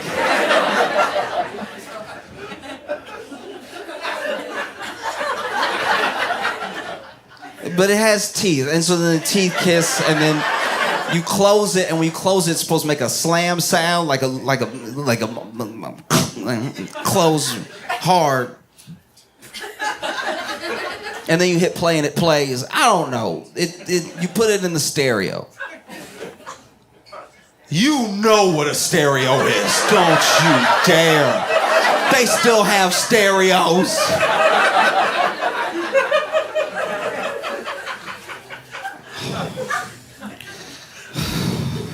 A stereo is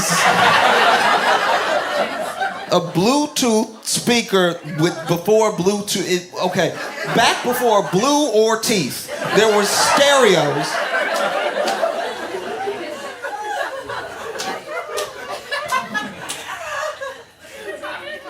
You're gonna give me a nosebleed. Stop asking me questions. Stop asking me questions. With your good ankles.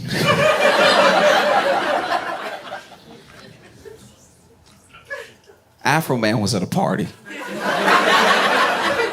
And he was giving away his music. I don't know if it was in CD form or if it was in cassette form. All I know is he was giving the music away. And one of the songs in the music he was giving away was what would become a classic, what would become a Grammy-nominated song. In the same amount of time that he was about to quit.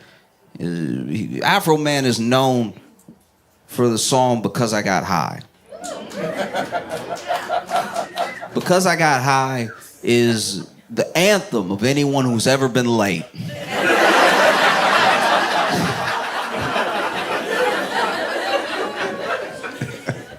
No, Because I Got High, I don't know. It got passed around in a way that was so organic. It was back in a time where we just didn't have access to everybody, or even the idea of having access to thousands of people at one time. It got passed around in a way that was like, I enjoy this. I hope you'll enjoy this. I hope you like it. And not only did they like it, they shared it with someone else. It was almost like predating social media, but exactly how social media would end up working. And it blew up. It really blew. People were singing it. People were living it. It became real life excuses. It just spread. Things that had nothing. I was gonna pay my child support. I swear I was. But I don't know. I got high. Forgot I had any kids. You can't remember everything when you're high. And so, Afroman became this like legend for this hit, Because I Got High. Fast forward to 2022, his house was raided. Now, his house was raided off of claims made by an informant. I didn't even know that this is kind of how the justice system works at all. I didn't know that like an informant can just say a bunch of stuff about you and the police will be like, really?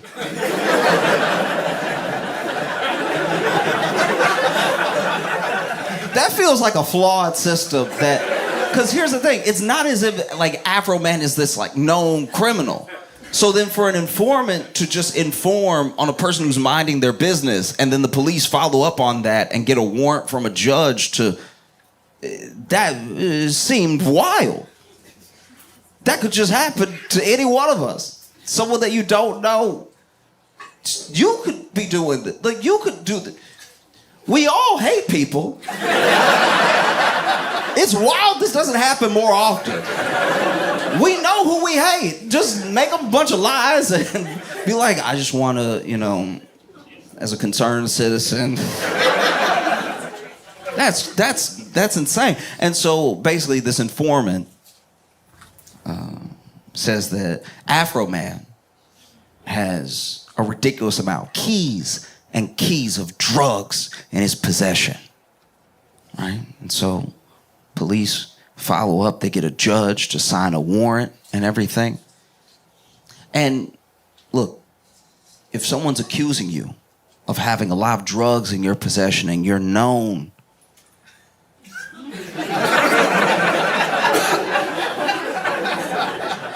for one song above all others,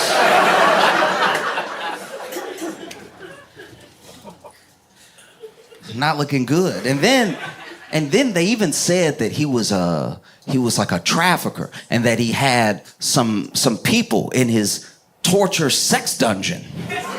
Yeah. And so the police, they run up in there and they tear open his gate to his property. They knock down his door. They come in like AR-15s, like a full raid, because they're expecting to find like everything that was supposed to be at Diddy's house. And so they rip open the gate to Afroman's property, and then they bust down the door. Door goes flying, right? They rush in. They've got their guns and everything, and Afroman's not home. He sees what they're doing because he has these surveillance cameras that are all over his property and in his house, right? So he sees the police rush in, and there was one officer in particular.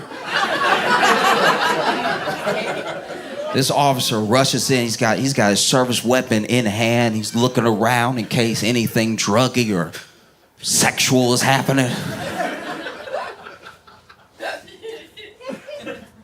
And then he walks through the kitchen.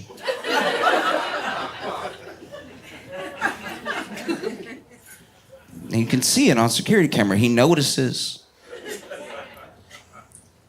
a lemon pound cake.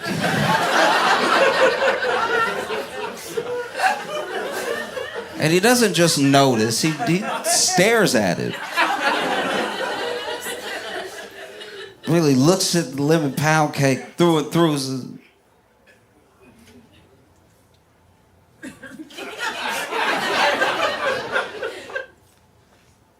And it blew my mind because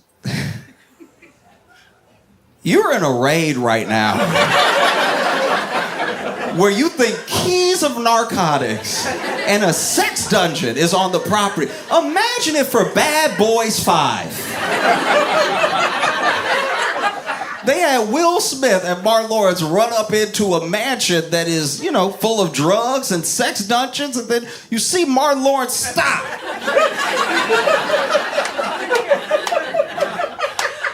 Like, okay, look, I know there's drugs. I know there's trafficking happening, but look at you, Lemon Drop. How you doing? No.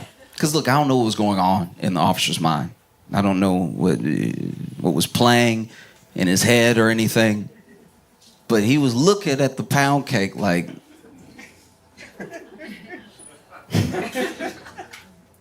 What's a delicious thing like you doing in a place like this?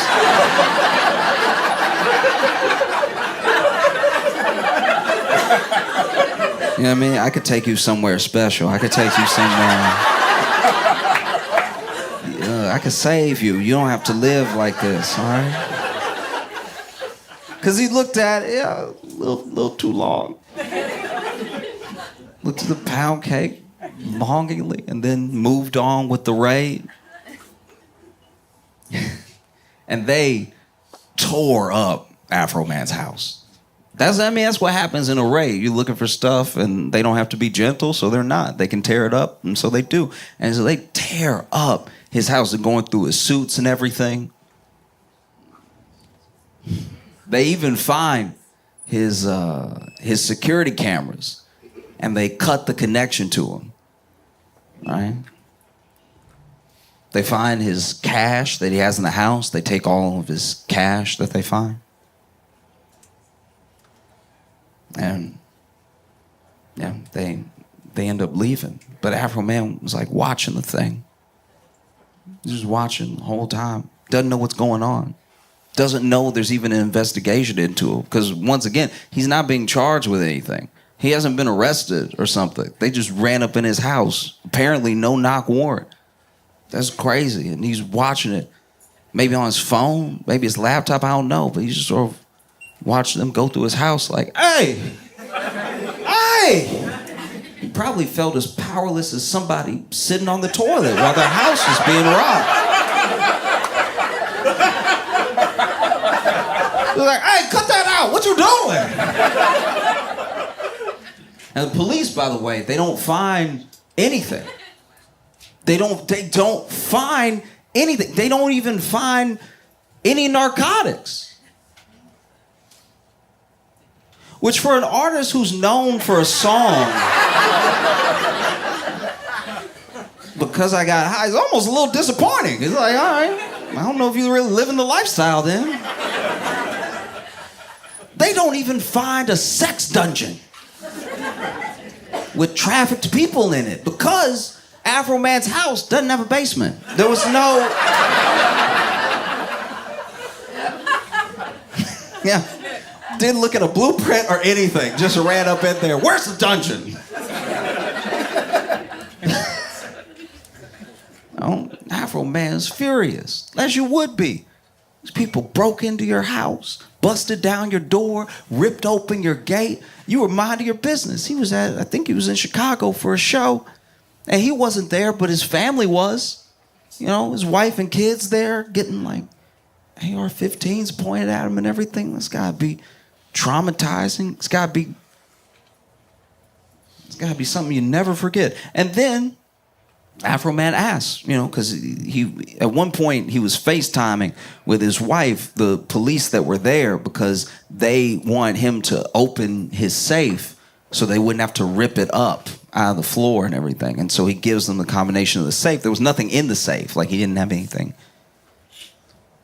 in there. And he asks the officer, he's like, okay, so am I under arrest? Like, is there a warrant for my arrest? Some of the officer's like, no, not at this time. He's like, am I being charged with anything? He's like, no. He's like, all right, well, y'all gonna help me fix my door? The door's on the floor.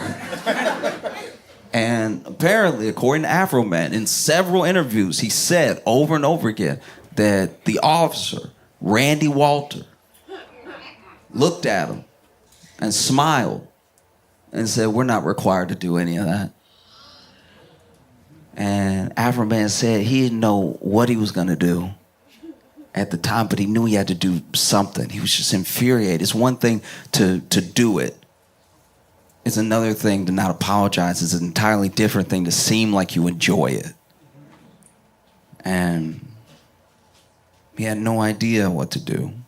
I think a lot of us have been in that position before, where it's like people with power exercising it or abusing it, and getting some glee out of the fact that you can't do anything about it. And so he was like, what can I do? He said, felt like a powerless black man in America. What can I do? I guess I could make songs about all of them.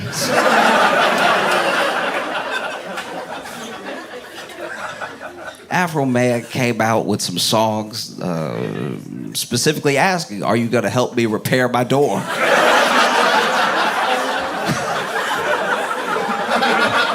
Oh, go check it out, it's a banger. Afroman also came out with a song called Lemon Pound Cake. Because like me, he noticed the distasteful looks this officer was giving the cake. Made a whole song about it. And then in, I I guess not so much of a plot twist for, once again, the American justice system and how government works. The police were very upset with these songs. They're very, very upset. You know, Afroman was out here calling people Gomer Pyle. He was saying the judge looked like Droopy, you know. He was over here disrespecting them, their families. He did his research. Anything he knew about them, he was putting out in the songs. Everybody was very mad, and what can we do? We already tore up his house. Dang, what can we do? And then Afroman calls them all thieves because when they were doing the raid, they took all of his cash, right? This cash in his home. Because they're saying that this cash, if they find narcotics, if they find anything, like this is common in raids, where they're like, there's no way to say whether this cash is connected with the drugs that we may find, right? So they take the cash, they put it in evidence, they take it to the station, right? And when he shows up, after he's not been charged with anything, he's able to collect the evidence back that they took. And when he went to pick up his cash, he actually brought a news team with him. He brought like the local Fox News team just to make sure everything went well. Because he's like, these people clearly have no love for me. I'm not happy with them.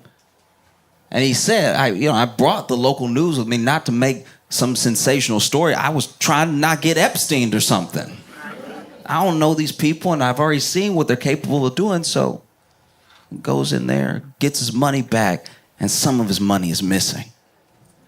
They took almost $5,000 in cash from his place, and when he got it back, he was $400 short, which is kind of a pathetic amount to steal. Like that, like, just... It would make more sense if you took his money and then he showed up and you were like, what money? Like that would track so much more than $400. This is weird. And so he makes these songs, he's calling the police thieves. You know, he's saying they came in my house and they stole from me. And then he makes songs about all of them. Says one of them looks like Gomer Pyle. Said the judge has signed the warrant, looked like Droopy. Just letting them all have it. To the point where these officers got really upset. They were so angry. They were very mad. They were like, what can we do? We already tore up his house.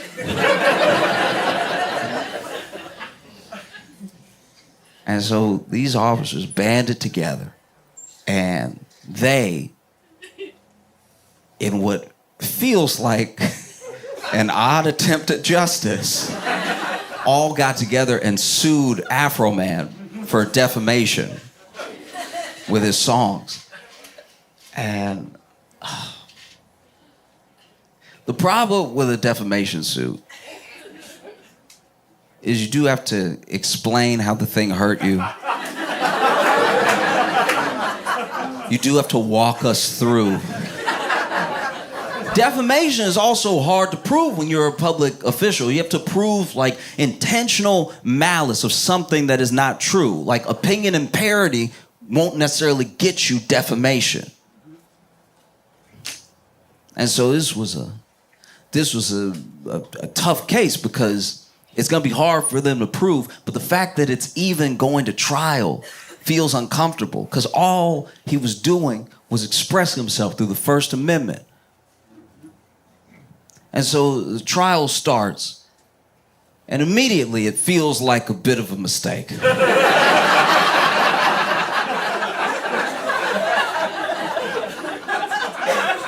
Because the officers suing him have to take the stand. And Officer Poundcake, who he had come to be called through the song,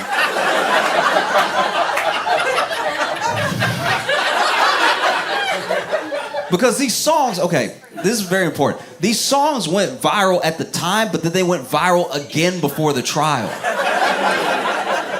And once again, imagine you're Afroman. They've already run up in your house. They've done $24,000 worth of damage to your property. right? And Afroman's out here trying to live a quiet life. He's not necessarily touring all the time or anything. He's not dropping like album after album after album all the time, you know? He's living, seemingly just minding his business and everything. Not gonna be able to come up with $24,000 out of nowhere. I don't care what hit song you had. Maybe Mariah Carey with the Christmas. No. She eating good off of that one. That's the exception. But now you're being sued by the police for defamation, which has got to be terrifying because you were already up against the police initially. Afroman tried to sue the police at least for his damages, just to make himself even. But that suit was thrown out because it was a lawful raid. And so now you're being sued by these cops, and it feels like they have all the power because you're going into court, which usually only backs them up. So it's you against them. What do you do? What do you do? You know? I guess if you're Afroman, you release more songs leading up to the trial, which is a move. You could do that, yes. You could add to their case every day leading up to the trial. He drops song after song after song. And he's sitting there trying to defend himself in court. And they had Officer Pound Cake on the stand. And the lawyers asked him, it's like, you've been called Officer Pound Cake.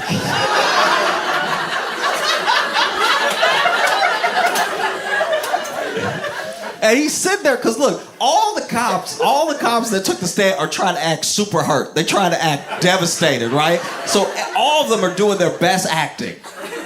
And so he's sitting there and he's like, yes, I've been called it multiple times.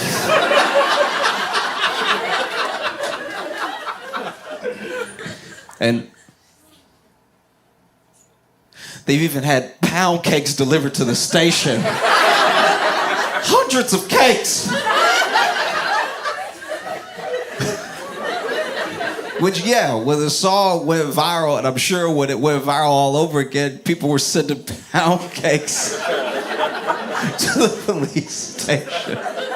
The people were calling him Officer Pound Cake. Imagine you're him. Imagine. Maybe you even have to go to another precinct to help out. Maybe there's some security detail you have to help on. Maybe it's another raid that you have to be involved in. And you show up because it wasn't just Afroman. The police were also calling him Officer Pound Cake. A lot. Imagine you show up to a raid, you strapped, you geared up and everything, and they're like, well, looky here. All right, Officer Pound Cake, we are going to be doing a raid on a meth lab. Now, I know they're cooking in there, but it's not the type that you like.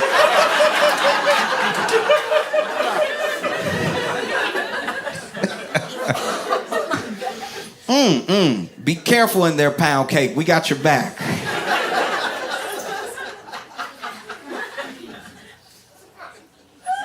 And not only did they ask about being called Pound Cake and about getting pound cakes,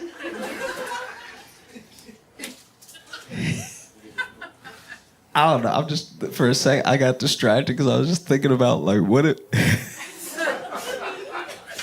if he's like, I can't believe the cruelty shown to me, sending me all these pound cakes. You know, it was defamatory, it was disgusting, and it was delicious. It was everyone.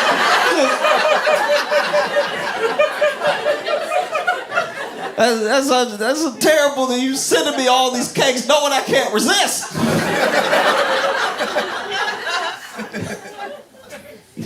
Just sitting there, eating a pound cake. Look at what Afroman did to me. Oh, it's the stickiest of the icky. It was so gooey. And so then they had a different officer on the stand. Everybody got a turn. But before they switched up, people giving their testimony, because it's such an important part of the trial and one of the root causes for defamation, they did have to play the entire song Lemon Pound Cake while he sat there and listened. This is the problem. Not since Drake have we seen a worse defamation suit where somebody just played themselves. This is terrible. He's sitting there listening to the whole song. They even played it a little slow so you can hear the lyrics. Getting his feelings hurt all over. And then he got off the stand, and then they went to this officer, Lisa. Now, Afroman had given everybody a nickname, right? Called one officer Pound Cake, and Lisa, he called Lick 'em Low Lisa. I know. Went in on Lisa pretty hard. So the thing about listening to the songs is that Afroman's known to go long in a song. Probably because he gets high.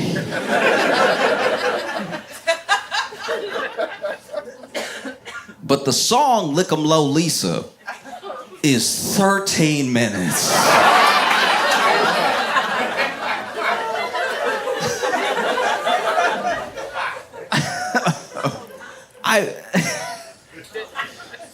I'm not gonna lie, I didn't finish it. I was like, I only saw a portion, but the portion I saw, I was like, all right, you got her, I guess. I don't know. I'm not. 13 minutes is a lot. And, you know, she was on the stand, and they played her song as well. 13 minutes of the entire song. And she had at least what I consider to be some crocodile tears, because once again, you have to, if you're trying to show defamation, you're trying to get a jury to believe you, got to seem upset. But the song made her cry initially, but the song is 13 minutes. 13 minutes is a very long time to pretend to cry. Even kids only got like 8 in them. You got me? And so every time they hit the chorus, Lisa tried to cry harder. He'd say, lick 'em low, Lisa.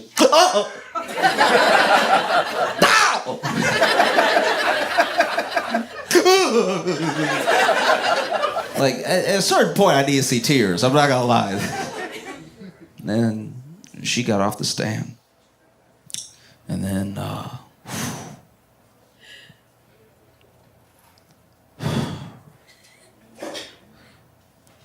an officer took the stand that Afroman said looked like Quasimodo.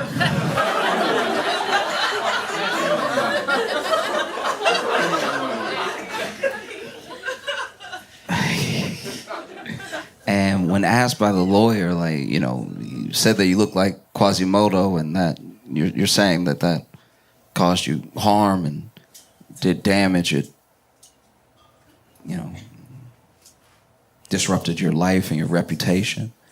And this man went, yeah. It's like that sound. I know that's not what Quasimodo sounded like in the movie, but it does sound like how he should have sounded, though.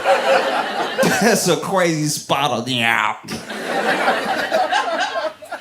And he was like, but you understand that the song is a parody. Obviously, Quasimodo is a fictional character.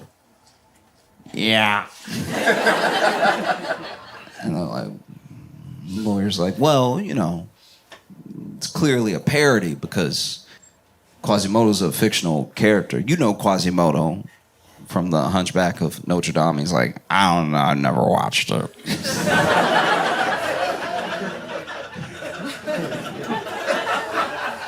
And he's like, oh, okay, but it hurt your feelings?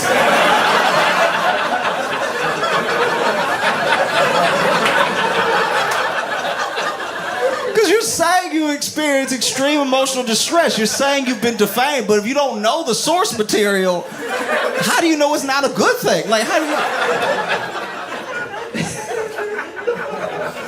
It's like when you're really... It's like when you're not smart and someone says a big word around you, so you take it as an insult. It's like, whoa, whoa, whoa. What do you mean by fantastical? All right, you coming at me? Because we can square up if you feel like it. And then, Randy Walter took the stand. Randy Walter, who looked at Afroman whenever they were FaceTiming and smiled at him and said, we're not required to do any of that. Takes the stand. And Afroman, a couple days before the trial started, Afroman released a song, as he does. And this song was called Randy Walter is an SOB.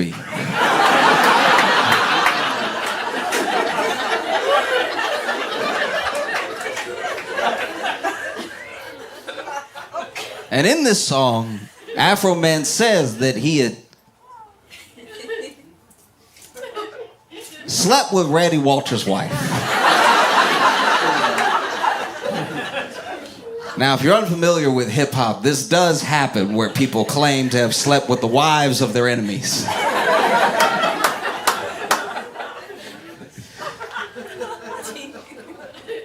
But Randy took the stand, and Afroman's lawyer asked him, so he's saying that he is,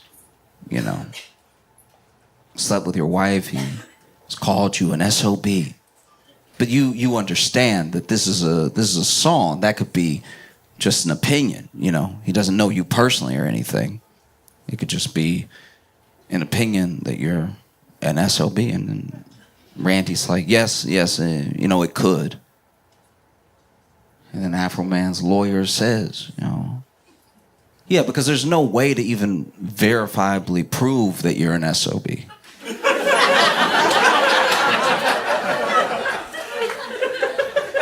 And Randy, for some reason, says, no, sir, she's been dead for years.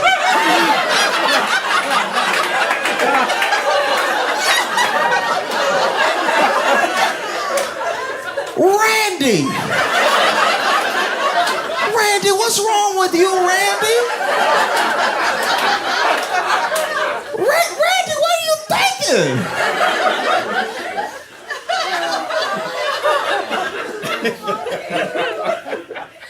Randy. And then after his lawyer immediately laughs immediately, like right in his face. He's like, I'm sorry. I'm sorry for your loss. I really am. Oh. But my client said that he slept with your wife in jest. Like he was making a parody of the situation. And he's like, and it caused me extreme emotional distress. He's like, I understand that, but he's doing a parody. This is what he does. He makes funny songs and everything. And there's also no validity to it. Like there's no proof that he slept with your wife. Then Randy, for some reason, says, I don't know.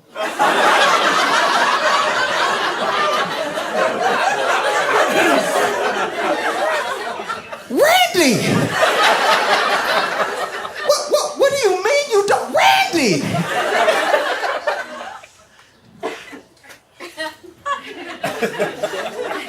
This is also an insane thing to say because you're suing for defamation. But if you don't know if the thing isn't true, how can it be defamatory?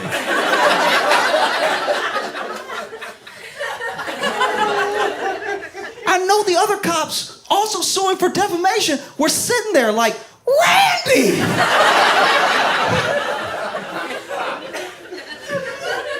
Even if you think that's true, button up right now. What's wrong with you? And so the lawyer was like, wait, I'm sorry? You don't know if he slept with your wife? And Randy goes, I mean, I hope not.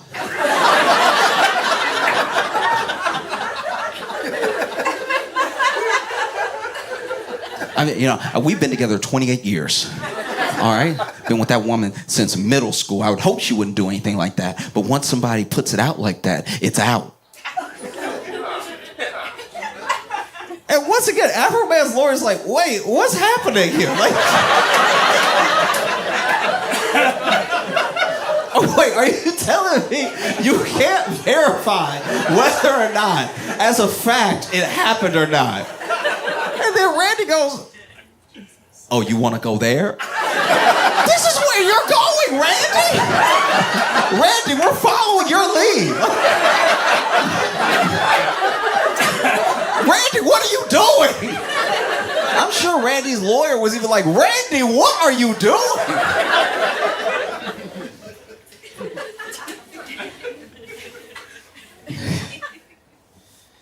Randy got off the stand. And there was another officer that took the stand, suing for defamation, remember? And he was the one that Afroman said looked like Gomer Pyle. And that he had a receding hairline, hence the Gomer Pyle. And the lawyer asked what about these statements was defamatory.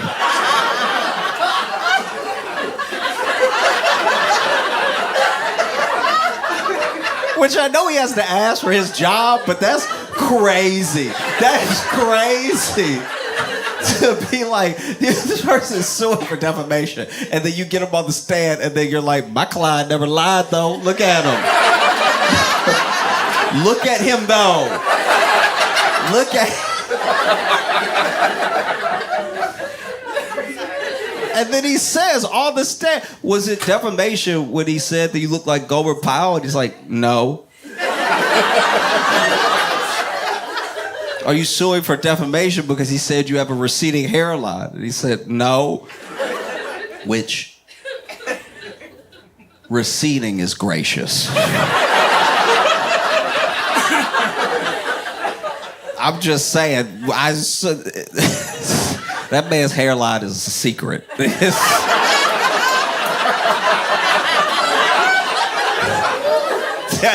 Ooh, no, you'll see. When you look at him, you'll see. You'll know exactly what I'm talking about. That man, when I saw him, I was like, hairline? No hairline. That man can't grow. You know, because the Afroman says, like, you 20 with a receding hairline. And I was like, oh, I hope he's not 20. You'll know what I mean when you see him, but woof. Because he got one of those ones that it can only grow, like, right in the, like, back only. Like it's only growing in the past. Like it's... Like, my man can only grow a cape. Like, he can't.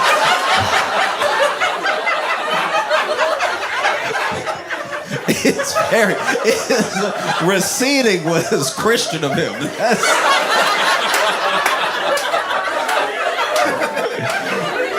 Receding is crazy. And then they had the cop take the stand. They had the cop take the stand who counted the money. This almost $5,000 with 400 missing.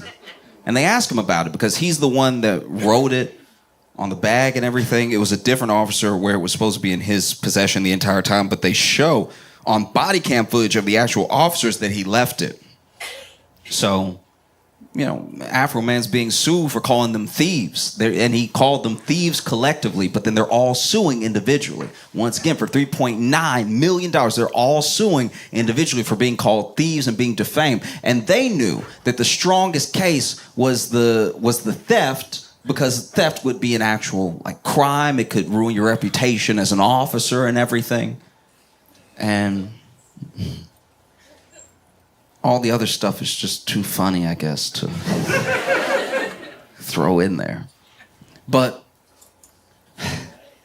they put him on the stand, and this man, basically, the way I interpret it, gets up there and in not so many words, but a very long testimony, admits to everyone, I can't count, y'all. Like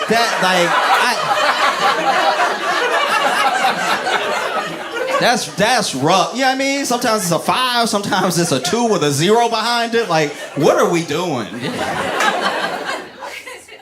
This man couldn't count to almost 5,000 with some increments of 100,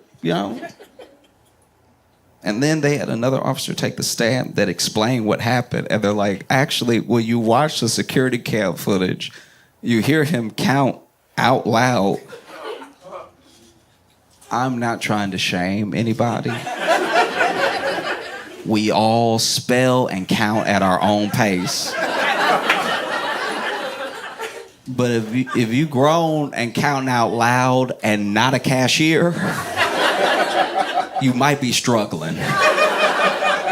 This man was counting out loud for everyone. And look, maybe that's protocol. Maybe that's what he's supposed to do so that there are witnesses to how much money he's counting. Maybe, right? But he said if you watch the footage, you can hear him kind of start to count wrong. And nobody stops him. So there's a chance that the police didn't steal any money. They just horrifically miscounted it. And I honestly can't decide what's worse, a corrupt cop or a dumb cop, because either way, everyone in this case, Randy, Lisa, Pound Cake, the one that can't count, everybody has or had a gun. That's crazy. Can you count the bullets? It's devastating. And so the defense only calls one witness. And it was one of the officer's ex-wives.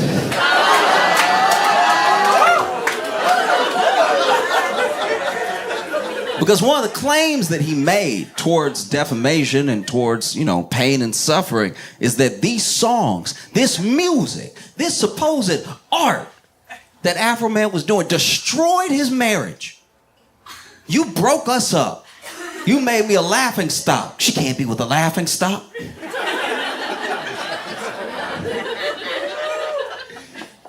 You ruined my marriage. My wife left me.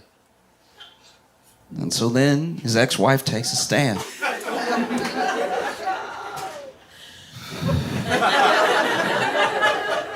And the lawyer asked, did the music that was released by my client, did you take any of it seriously at all? And she was like, no. It's like, did you feel like any of it was causing a rift between you two? Did my client's music break up your marriage? And she was like, no. And that's gotta be rough, to sit there and watch your ex-wife on the stand be like, nah, it was him. It was all him. It was actually him through and through. There was nothing else that came in between. It was just, I was married to him, which is what makes you not want to be married to him.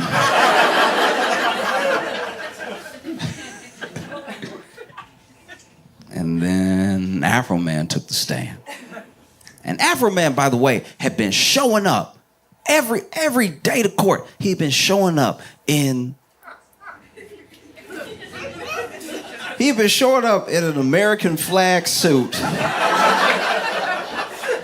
that looks like a Kid Rock fever dream. This suit wasn't just the American flag. Like, it wasn't one flag. It was 12,000 flags. Probably had flags in flags. Had a flag tie on. He even had sunglasses on that had like a foil of them, of the American flag. Showed up, afro all picked out and everything, looking pristine, spherical.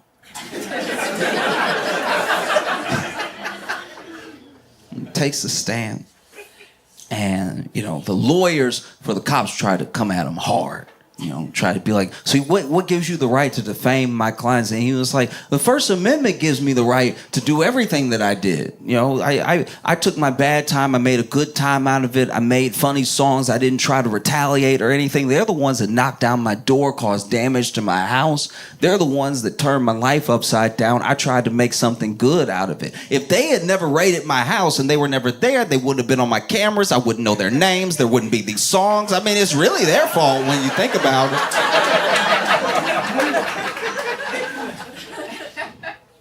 And he just let them have it. Every time that they tried to put it on him, he reminded them, oh, what was I under arrest for again?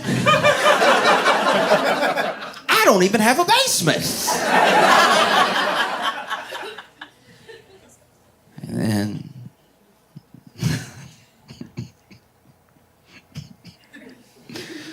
both sides had their closing arguments. And that's when it would be hard, in my mind, to be a lawyer.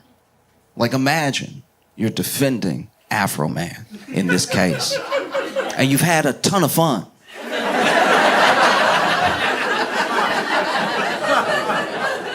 There's even been some surprises. You're like, wait. Did you sleep with his wife?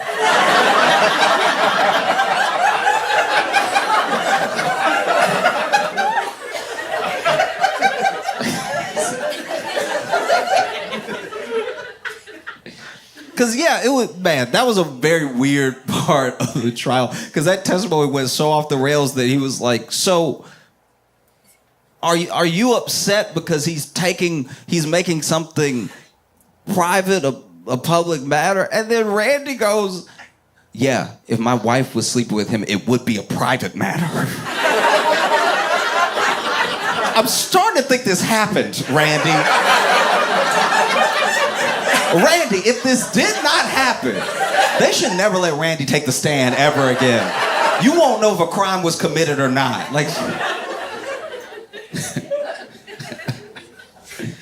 But yeah, you're the lawyer for Afroman. Wrapping up the trial, it'd be so hard. It'd be incredibly difficult to not just make your closing argument. Y'all, I mean, look,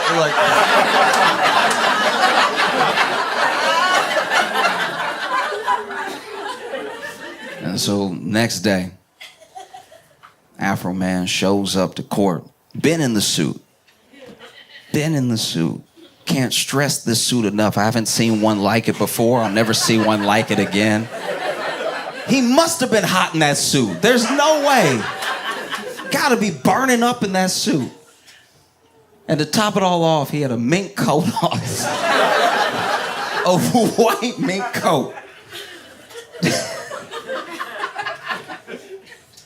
And yeah, the jury decided pretty quickly that there was no defamation. It was just fantastic. Afroman doesn't have to pay that money. Everybody can go about their way. And we got some great songs. Because I think one of the reasons so many people were rooting for him, and people who you wouldn't even think, this was almost like across the board. Even the people who usually defend cops no matter what they do were really in favor of Afroman winning.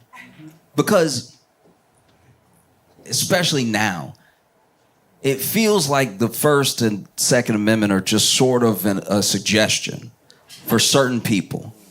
and anyone else gets their rights violated in real time, because it's the idea of lawfulness. What do you really do if someone with authority is in your face violating your rights? Well, there's nothing you can do until it goes to court, and some people don't even get that court date. Some people just have an abuse of power happen right in front of them, and then they have to do the best they can to go on with their lives. We watch it all the time, especially now. You know, I won't say it's at an all-time high, because there are some people where this has been their reality for their entire lives, and some people are just catching up, because it does affect all of us. You know, you even saw in videos from a couple months ago where protesters were talking to ICE officers, and ICE officer even said out loud on camera, "This is crazy." It floored me. "If you raise your voice, I erase your voice." Threatened to kill this person for talking loud. "You raise your voice, I erase your voice." Said it twice on camera. That's crazy. That's even crazier than staring at a pound cake too long on security cam. Yeah.